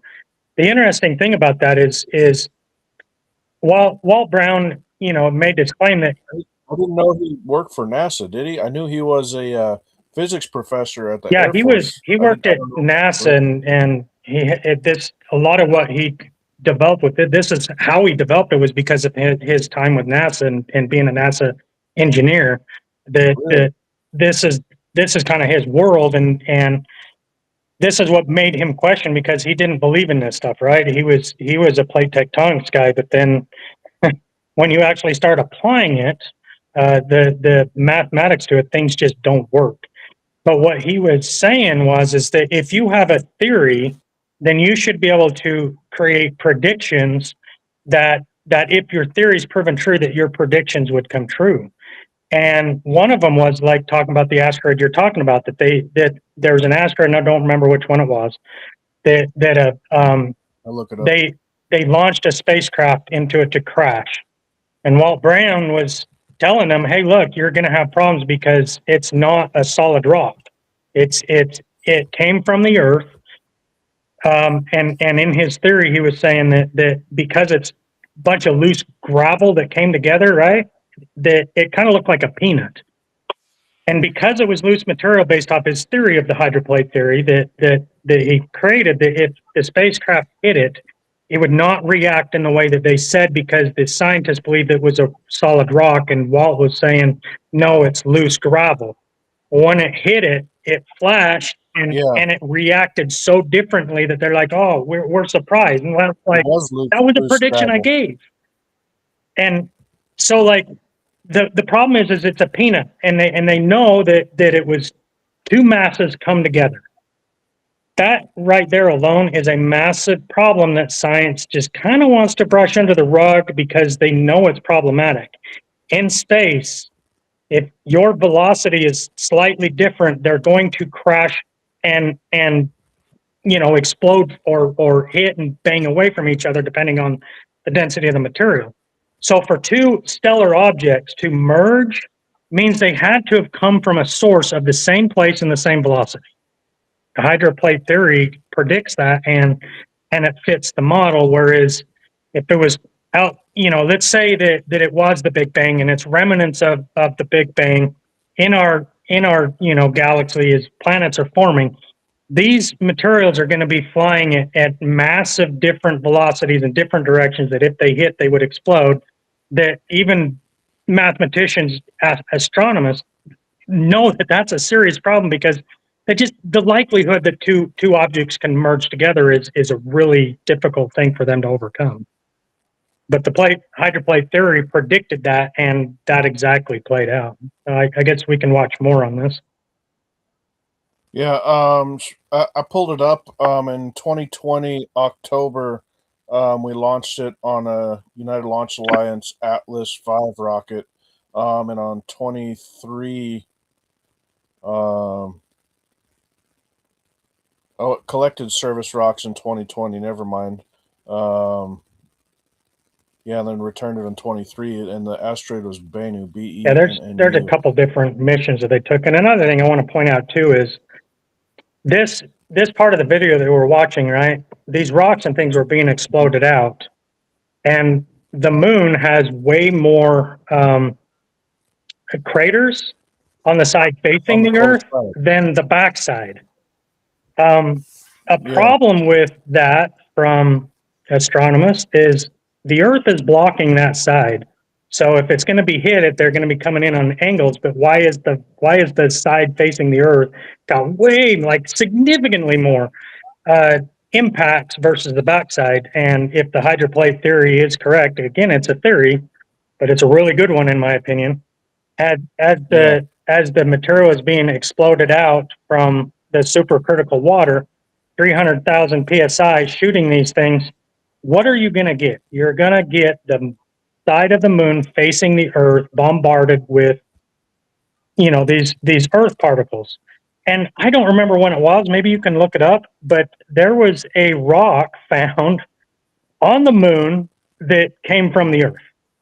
Like, what are the odds that a moon rock was discovered that they got from the moon and brought it back to Earth and confirmed it was from Earth? Like, just randomly on a big moon that you just happen to find, or is it more likely, again, logical assumptions here, and it is an assumption, that the moon was plastered with Earth rocks, which would explain why it was so easy for them to find an Earth rock on the moon. Like, that's what's crazy. Okay, here it is. Scientists have discovered a 4-billion-year-old Earth fragment crushed on the moon. It's a 2-centimeter chip of granitic rock, or I guess what part of granite, whatever, containing quartz, feldspar, and zircon that was chipped off the Earth by an asteroid impact, or Walt Brown's theory. I did not know that. Discovery Big Bertha is what it's called. Found on a lunar rock nicknamed Big Bertha on Apollo 14, 1971. I did not know that, man. I've got about 3 days of reading I got to do. Now I'm fascinated with the Apollo stuff.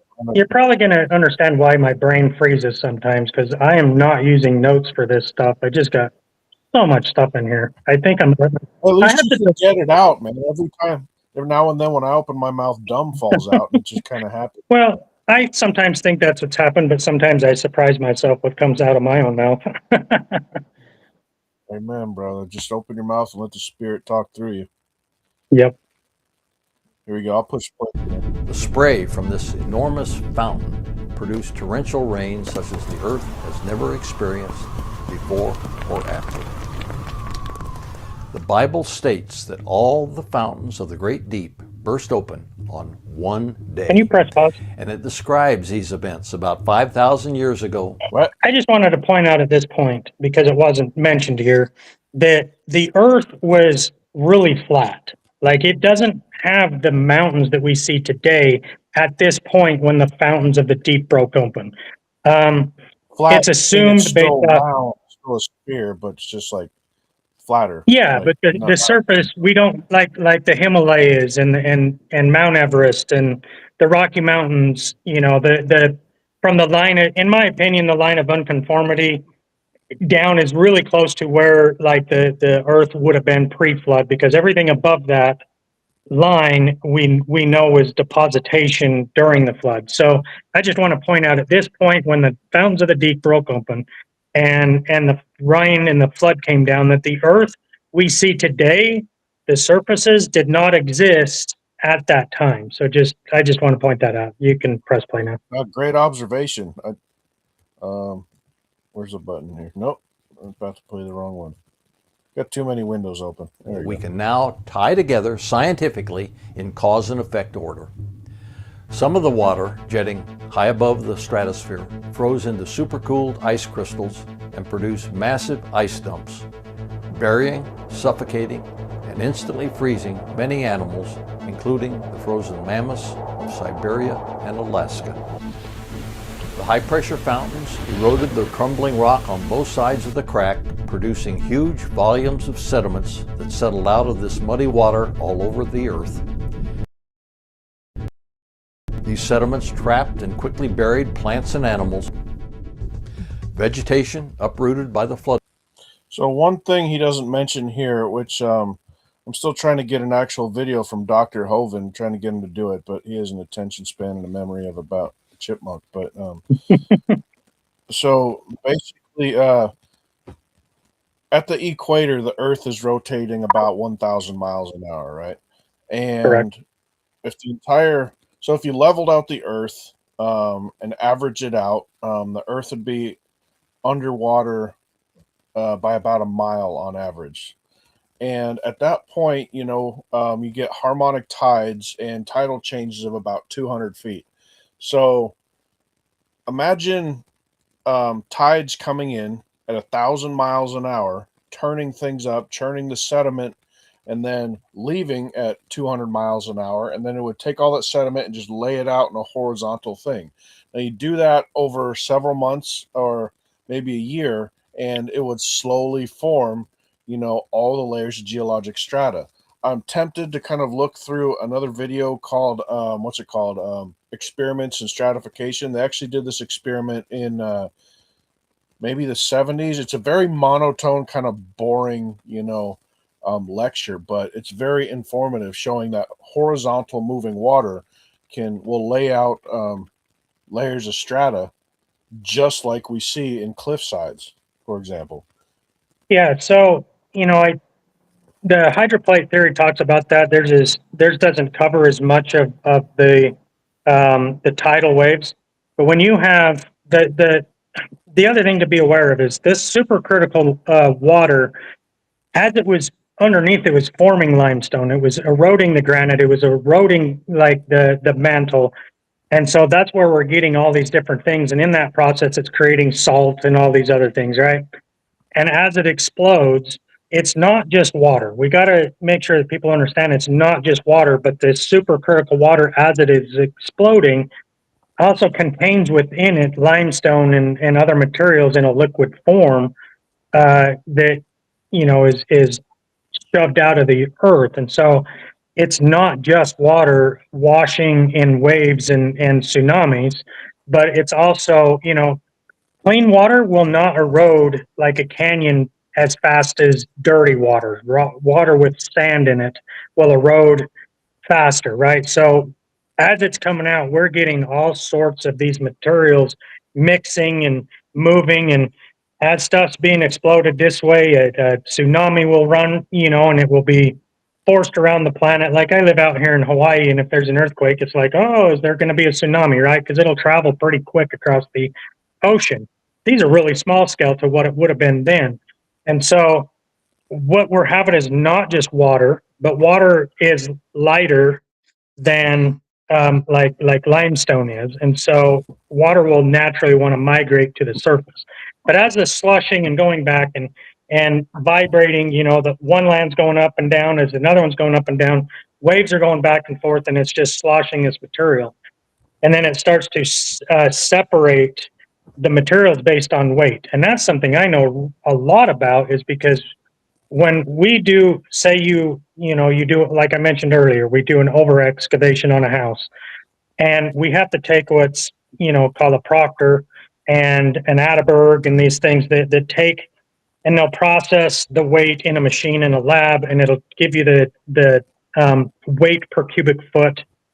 And so these weights will vary. Like concrete is generally 150 pounds per cubic foot. Basalt, that's like at the ocean floor, is about 170 pounds per foot. Limestone is around 140. It just goes down a little bit. Clays and stuff like that.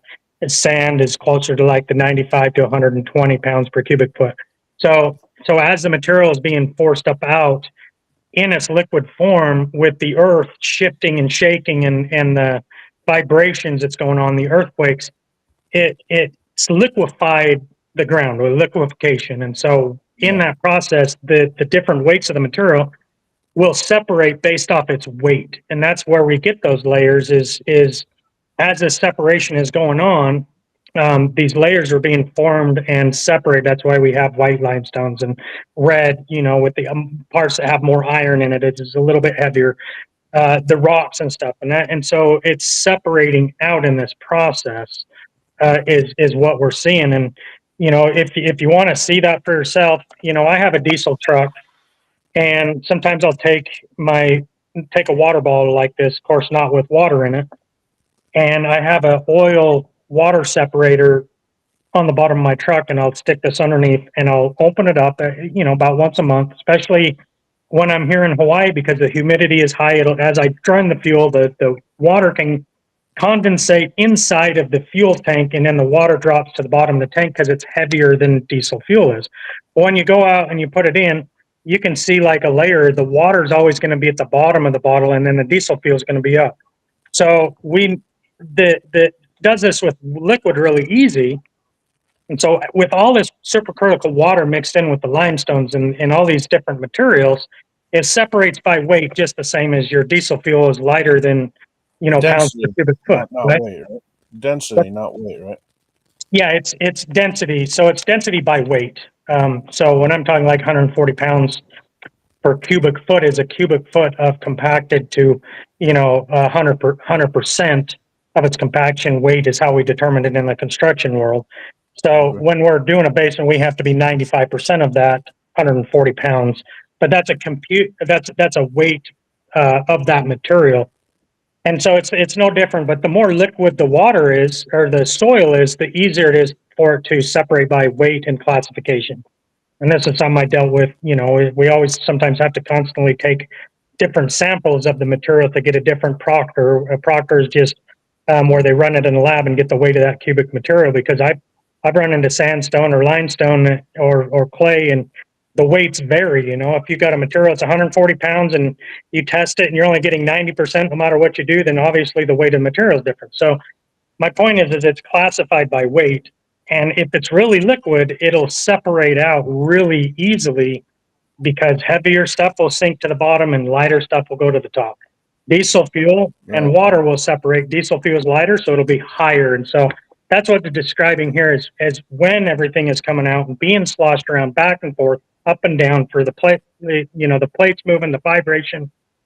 It's just separating those materials by weight. And you can do that with two big water bottles, fill it up with a bunch of different dirt, sand, rocks. They did videos of this online. Connect it with the tube and fill it with water and just shake it back and forth, and it will layer itself. You literally can do this at home. It's very fascinating. Separating by weight. If you just, if you're shaking it, it'll do it naturally. Hey, do you remember how he described how the basalt was formed in his hydroplate theory? I remember he mentioned it, but I don't remember the process. Yeah, that one I didn't spend as much time on because I just didn't feel like it was as critical. But the basalt, because it is heavier, as that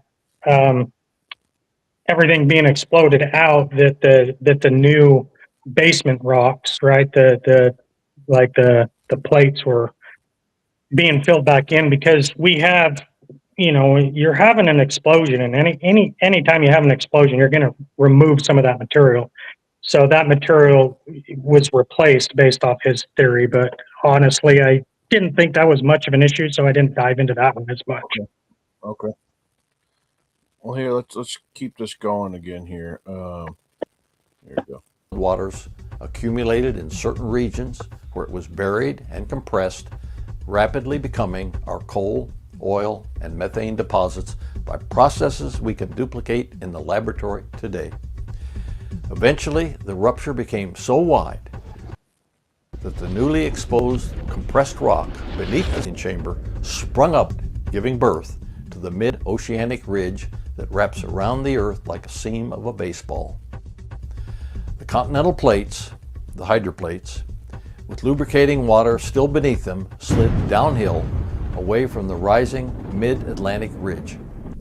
After the massive, slowly accelerating continental plates reached speeds of well over 60 miles an hour, they ran into resistances and, like a crashing continental-sized train, compressed, crushed, and buckled.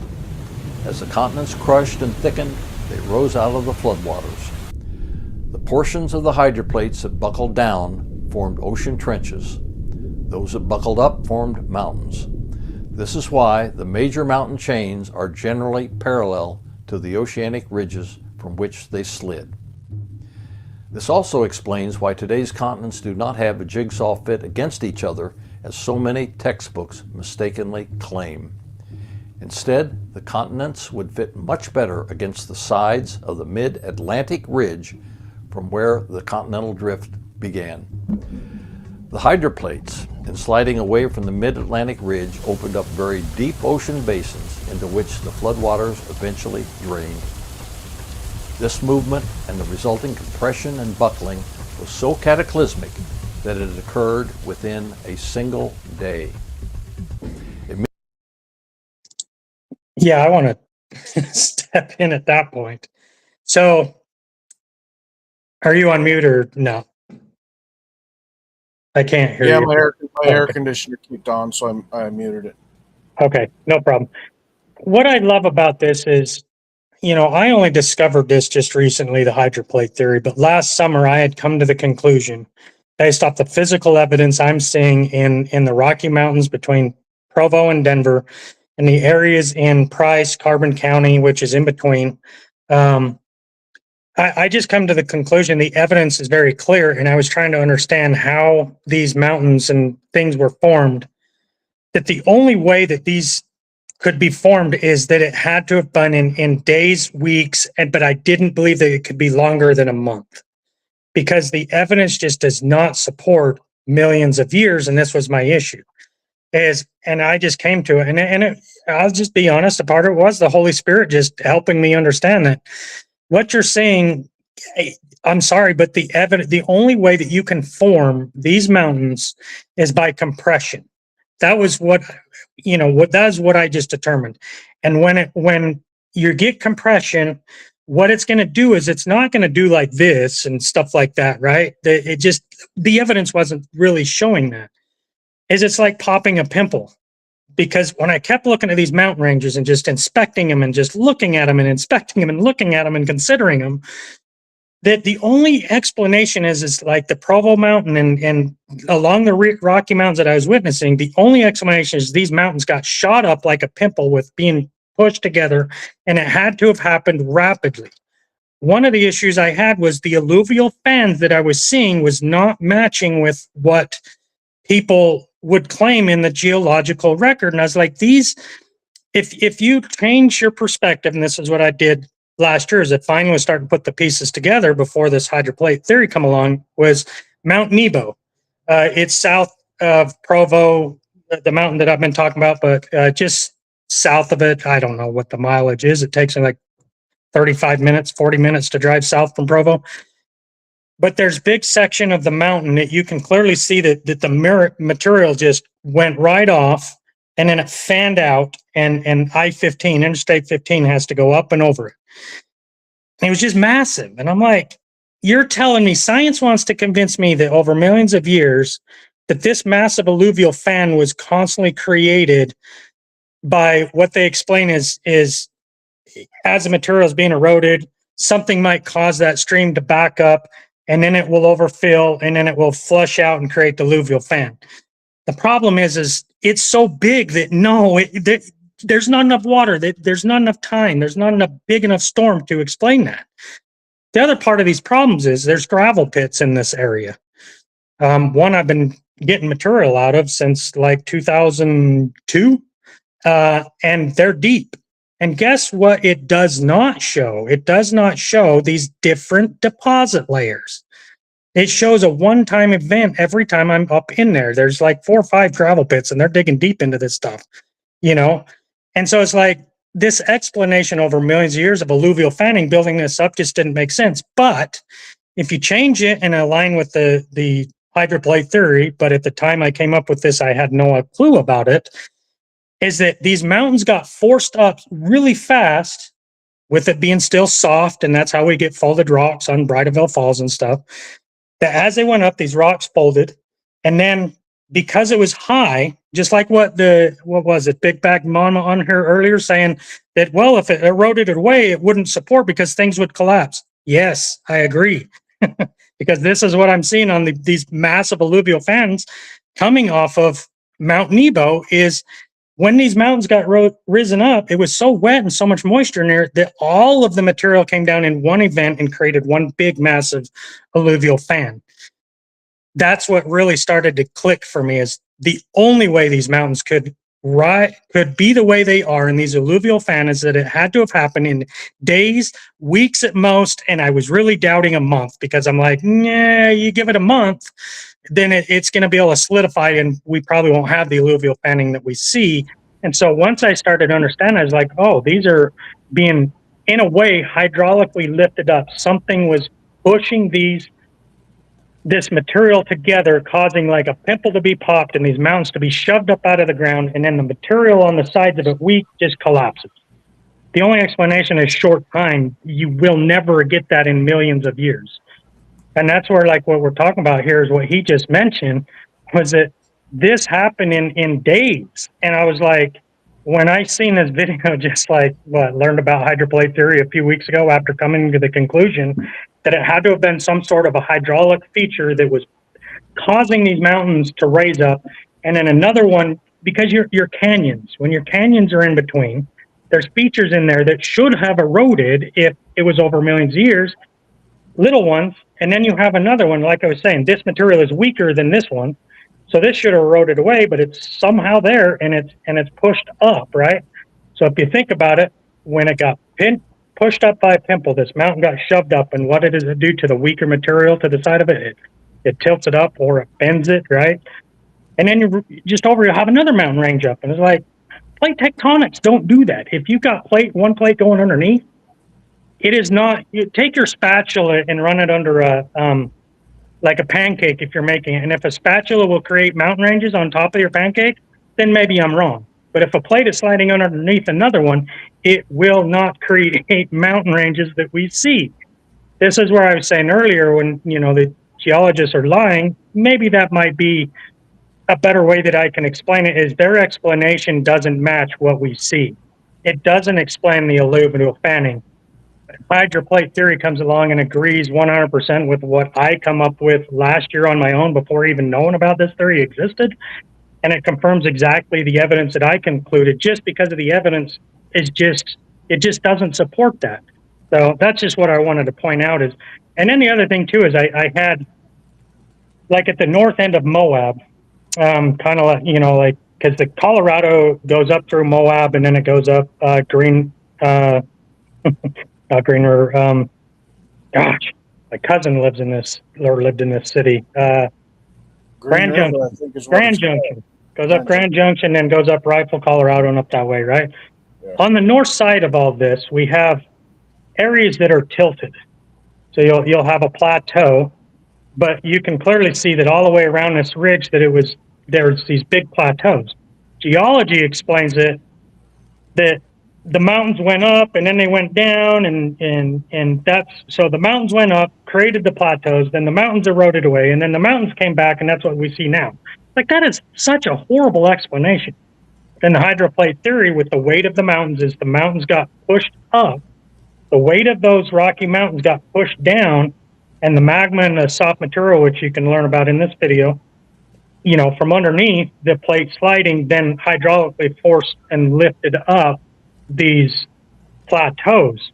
And I've seen so many of these little tiny plateaus in these areas, not just the big ones that we're talking about, like from the north of the Rockies and through Dinosaur Monument in Wyoming. They have these plateaus that are tilted up, but they're smaller ones that are I'm like, what is causing this little tiny, let's say 1,000-foot wide by 2,000-foot long piece of earth to just all of a sudden be shifted up, and there's nothing to either side of it? Something is pushing underneath, like I kept when I'm trying to figure it out myself, and I didn't put the two and two together with hydraulic, with the weight of the Rockies dropping down, pushing the plateaus up. In my mind, I'm sitting there. There's got to be something underneath that is just pushing these up all over the place. Like what is at the end of it? Because you'll have it like this, and then it's like something did that to it. I'm like, what is this? Have you ever been through the Navajo Valley? I've been there, but that one's been a while. I hope to see a lot of that. it. I've always wondered if those are just remnants of when those lakes washed out the Grand Canyon. It was just the water moving around and eroding all the sediment and sand from around those pieces of stone that are. Yeah, so you have those monument valleys, right? And they're standing up alone, and there's the valley flat with all these places sticking up. Yeah. That is best explained by the flood, is it took all this volume of water out. If it was over millions of years, they wouldn't be straight up like that. The erosion just would be completely different. But yes, there was this sediment that went around. And in fact, there's a lot of the theory within this hydroplate theory is these got shoved up. In magma, there's ones with magma that got shoved up, right? And that the ground was even around it, but then all the softer sediment got washed away and left the buttes and stuff sticking up out from the magma. And yeah, it's just more evidence that a flood had to have happened. Best explanation for this. But I was really shocked when in my mind, before I even understood was introduced to hydroplate theory, I'd already concluded that there has to be some mechanism underneath that's pushing up in little individual spikes, being pushed up, that's pushing these layers up, and that the Rocky Mountains had to have been squished and popped up like a pimple in a day or a week. And then the hydroplate theory comes along and said, oh yeah, it got squished in the soft sediment, and then it forced the rocks up, the mountains up in a day, just like what you heard. And then what you haven't heard yet is the weight, because that got shoved up and the land got pinched in underneath it, mountain sitting on top, you got a lot more weight on top with the softer material underneath. It then sinks and settles down, which forces hydraulically, it forces the magma and the lava, because of the friction underneath the plate sliding. That magma slides over, and then in these fracture zones is where the hydraulic thing, as the Rocky Mountains go down. Yeah, it's just hydraulics. I run excavation equipment. I know hydraulics quite well. You push down on one with hydraulic, the other one's going to go up, right? So to me, it just makes perfect sense. And the geology of millions of years just can't explain what I'm telling you. The evidence just does not support it. And so, yeah, we can play this video, but I absolutely loved it when I heard that. I was like, oh my gosh, you just described in a better scientific way what I had solved on my own without any influence from anybody. Maybe besides the Holy Spirit. What's that? Walt Brown's a genius.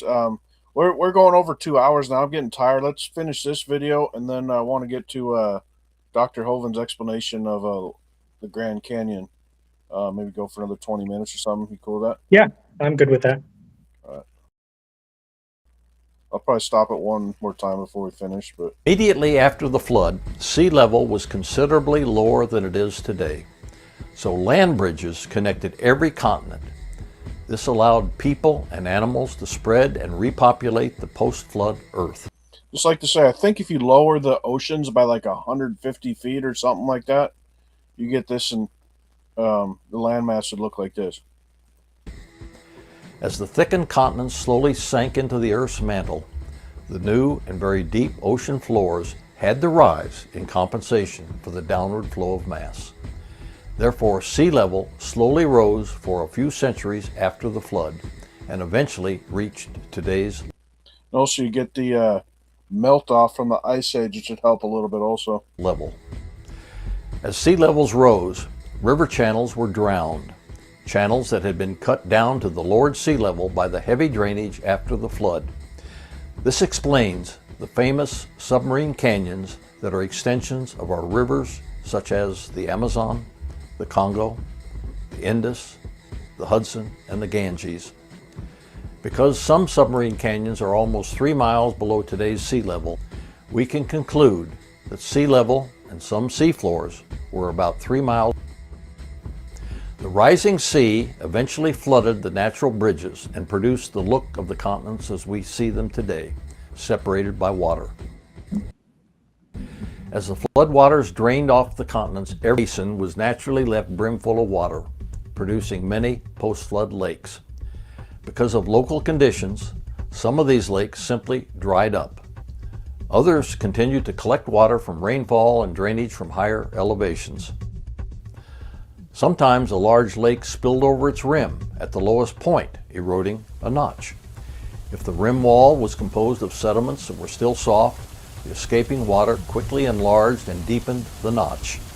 As the volume right here, he's gonna go into the Grand Canyon, but I like Dr. Hoven's explanation of this part better. Okay. Yeah, that is, so at the bottom of that picture, the far left is that Kaibab Plateau that the Colorado cuts through. But the Kaibab Plateau is a couple thousand feet higher than to the right where you're seeing the water come out. And that's a serious problem. Of course, they've explained it away, but the hydroplate theory makes so much more sense with the flood in this situation. Let me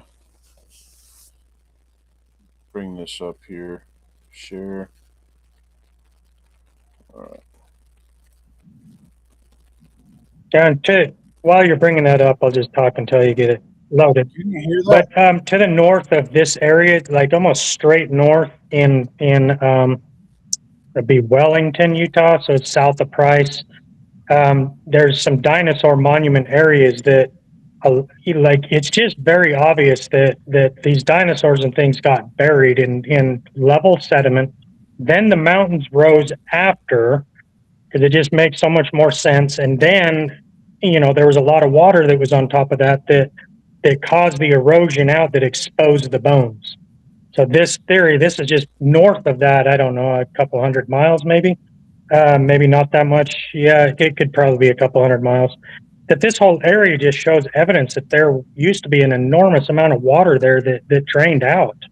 And it goes all the way up to Price, Utah, and up would be northwest of Moab. So the evidence of what we're talking about is massive in this area, that it's not explained by small erosion. Well, on my computers needs to catch up here. Yeah, and then while you're talking, also on the south rim of this washout that's going to be described, there's these holes that are created on the very top edge of the rim of the canyon, that big washout area. And they're literally like feet away from the edge, a couple thousand feet high.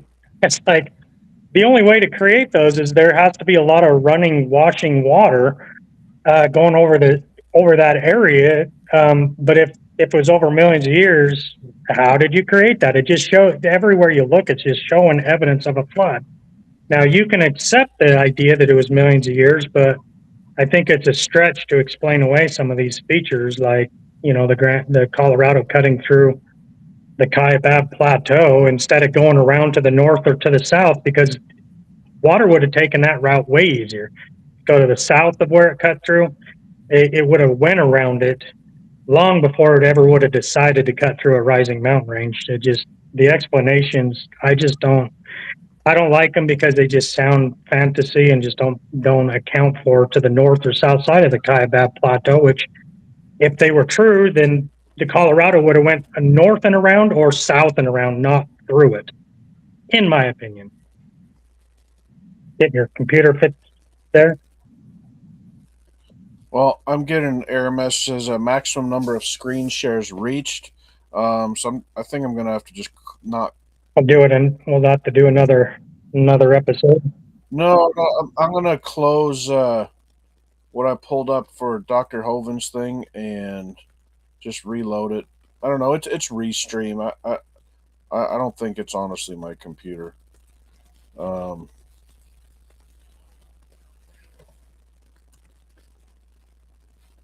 Maybe I should, actually upgrade my technology. This is rather old.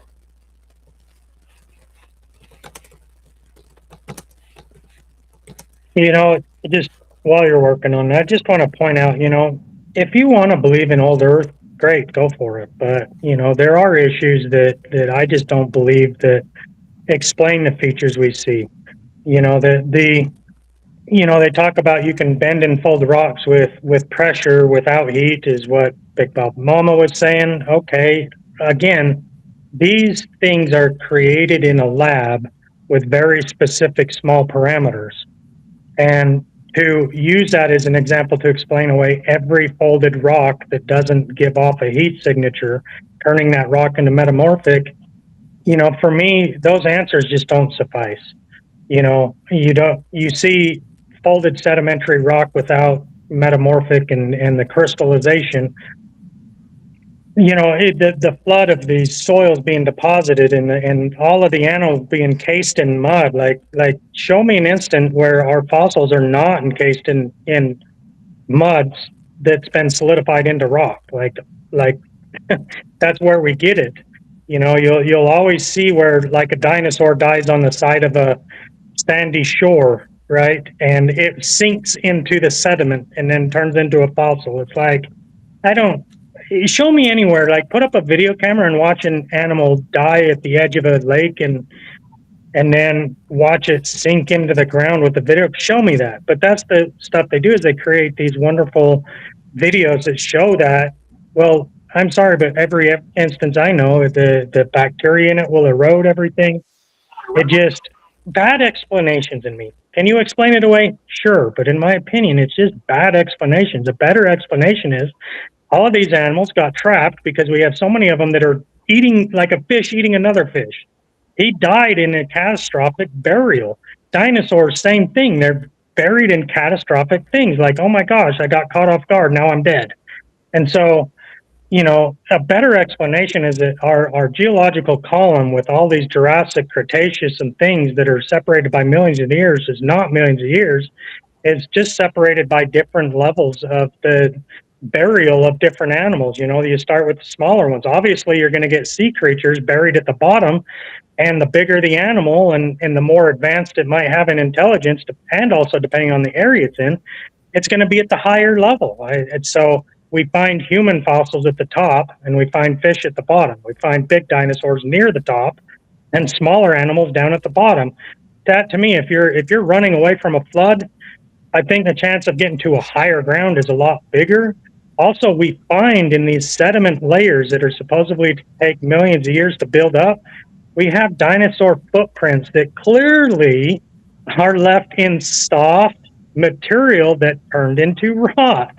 Everywhere you look, it's always soft material that stuff has been deposited into. But yet those footprints were put into sediment that's built over millions of years. Just to put it in perspective, sedimentation based off the rate of what they want is about 8,500 years per inch. So every inch of sedimentation. So if you've got a 2-foot animal that needs to be buried and it doesn't sink in, which I don't believe they sink in, do the math, 8,500 times, 24 inches.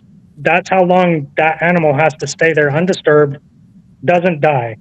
And so they always come up with some excuse. Oh, well, if something happened pretty quick. There's always an exception to an example in these cases. But a better explanation is all these sedimentations happened really quick, exactly like the Bible. This Bible is millions of years old, thousands of years old, and it describes things better than this modern scientists do. So, Hey, DC, I have an error. In order to fix this error, I need to shut the thing down. But what I read, that you still have the ability to share your screen. Can you go on YouTube and look up Dr. Hovind? Just type in Kent Hovind Grand Canyon. I don't think I can do it because I'm on my phone and I don't have a computer. Oh, well, yeah, Yeah. I guess we can just do it another night then. But yeah, because it says I have too many screens that are open. I don't have anything that is open. I've closed everything else down. It's Restream. Okay. I'm tempted to hit this refresh button, but I don't know if I do. Do you have the did Steven give you like the moderator things? Like if I leave and come back, will you still be here? Or I think if you leave and come back, I'm still here. If not, I guess we'll see you again. But yeah, you can go out and come back because I think Steven's done that before. I've been left on my own before. Kind of a All right. Well, mistake if to trust me by myself. hit this reload, if I hit this reload button and it shuts it down, we'll just, I guess, start another night because it's late. Let me try it real quick.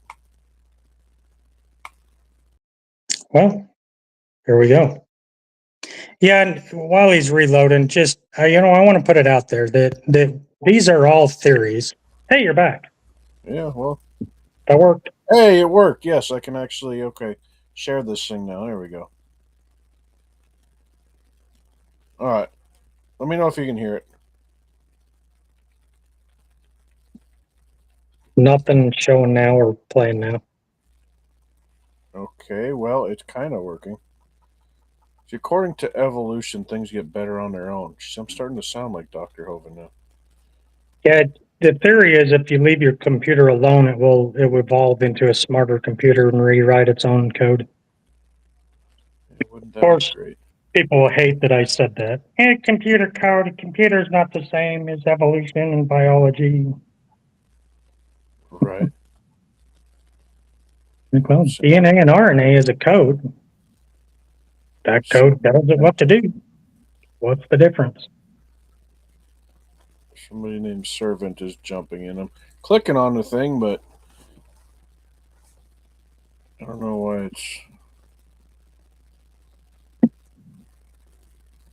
page is unresponsive on my side.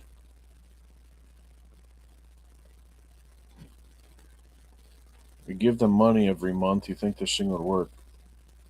Right. Hey, something's loading up. Black screen. Window. Yes, hello. Can you hear me? Yeah. Oh, wonderful. Peace to the house, man. I'm just stopping in, listening, seeing if I could join in just a little bit. Awesome. We got a white screen and a black screen. So the black screen, what's your name that joined us? Servant, sir. Servant? Yes, sir. Good to see you. Yeah, good seeing you guys, man. What's the topic? What are you guys delving into, like the evolution creationist stuff, or? Yeah, right now we're talking more about like the hydroplate theory, the flood of Noah and the evidence of that. So we're trying to pull a video that gives a good explanation of the Hawaiians and their loud music. Sorry. Right.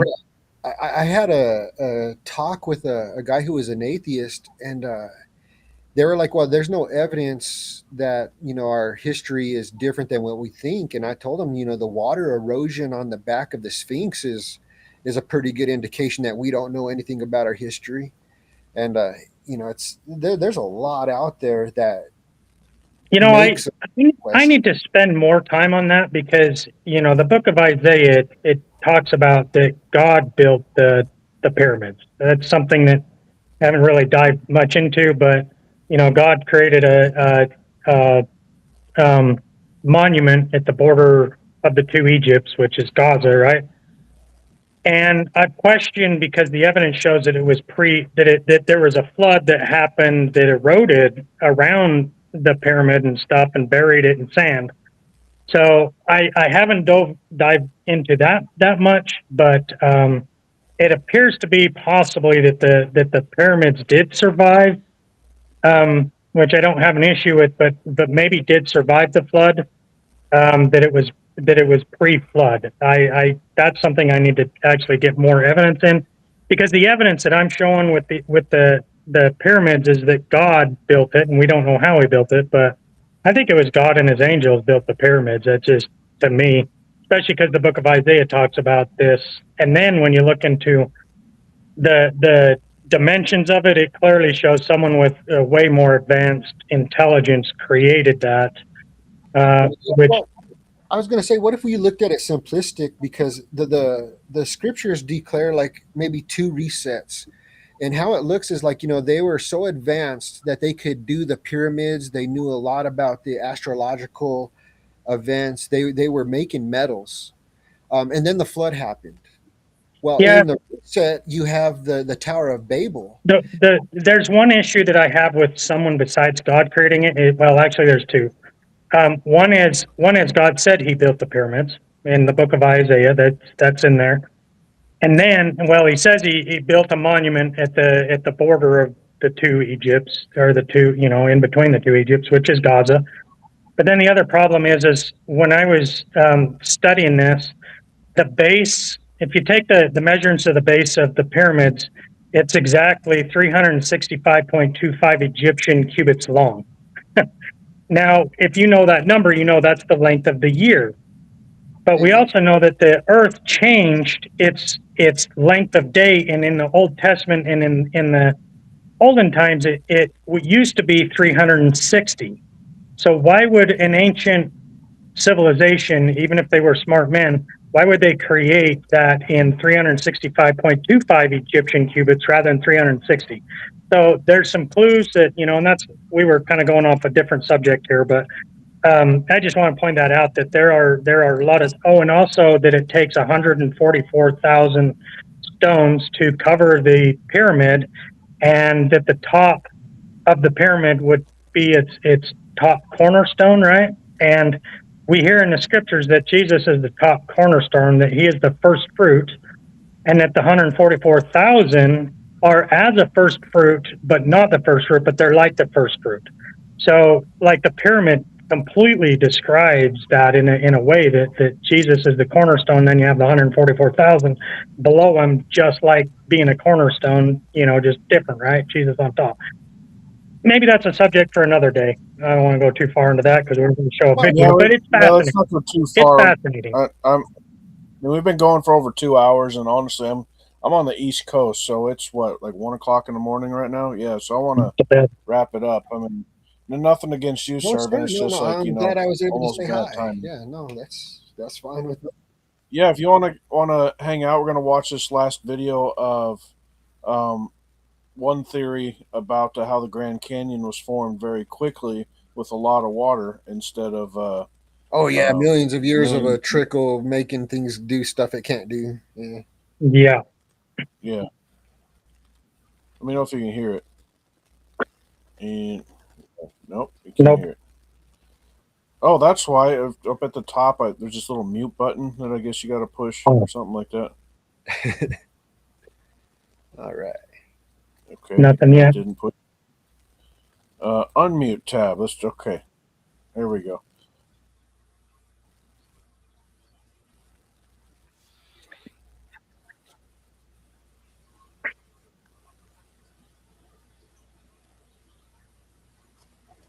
For us, it's a white screen with no sound.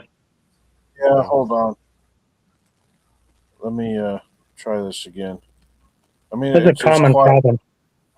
Yeah, it's either my computer or it's Restream. Since I'm too cheap, I'm just going to blame it on Restream. Once this thing properly loads up, then I can actually turn the volume up on it. Maybe I can actually go over here. Screen share. Just out of curiosity, did you guys see that temple that has the rams in front of it? I think there's like 13 rams, and they look exactly like the body of the Sphinx. Maybe the Sphinx was once a ram. I know that the Sphinx we see today is not the Sphinx it was. It was definitely altered. Absolutely. Yeah, they disfigured that thing. It's got a pretty small head for that big old body. I got another theory about how the pyramid were built. So what is it, back in Moses' day, right? When he sent the guys out into the land of milk and honey, and they came back and said we were like grasshoppers to them. I mean, they were giants in those days. So if we're like grasshoppers to them, I mean, we're about the size of their toe. So being that size, you could easily move stones around, and set them up like we were playing with blocks almost, Well, technology is probably way beyond what we even think it is. Like with the resonant frequencies and stuff like that, it's amazing what we probably don't know, but we're starting to get into. And they must have had that way back then because they were smarter than us. I'm going to try refreshing my screen one more time. If this doesn't work, then I'm not going to play this video. All right, guys. Well, I'm going to jump in the comments. I hope you guys have a good night, and thank you for Yeah, allowing me to. yeah, we'll see you again on the next one. But thanks for popping in, saying hi. Yes, sir. Have a good night. You too. Thanks.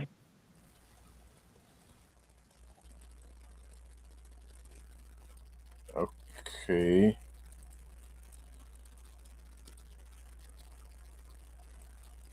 Yeah, I don't think the enemy wants me to play this video, man. Apparently not.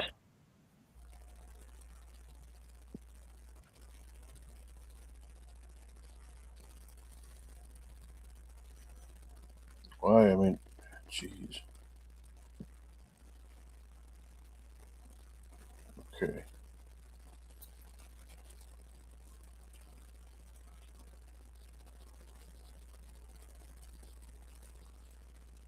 Yeah, it's all right. Whatever. I'm not too worried about it. There's like 1 or 2 people watching anyway. Yeah, let's just call it here, man. Good night, brother. I'm gonna go to sleep. Yeah. Good night, and thanks for all those that watch. And I think we'll do another video with what we're trying to load here and talk about the Grand Canyon. There's a lot of issues that just doesn't work with millions of years. So we'll do another one of these and talk about that. Well, hey.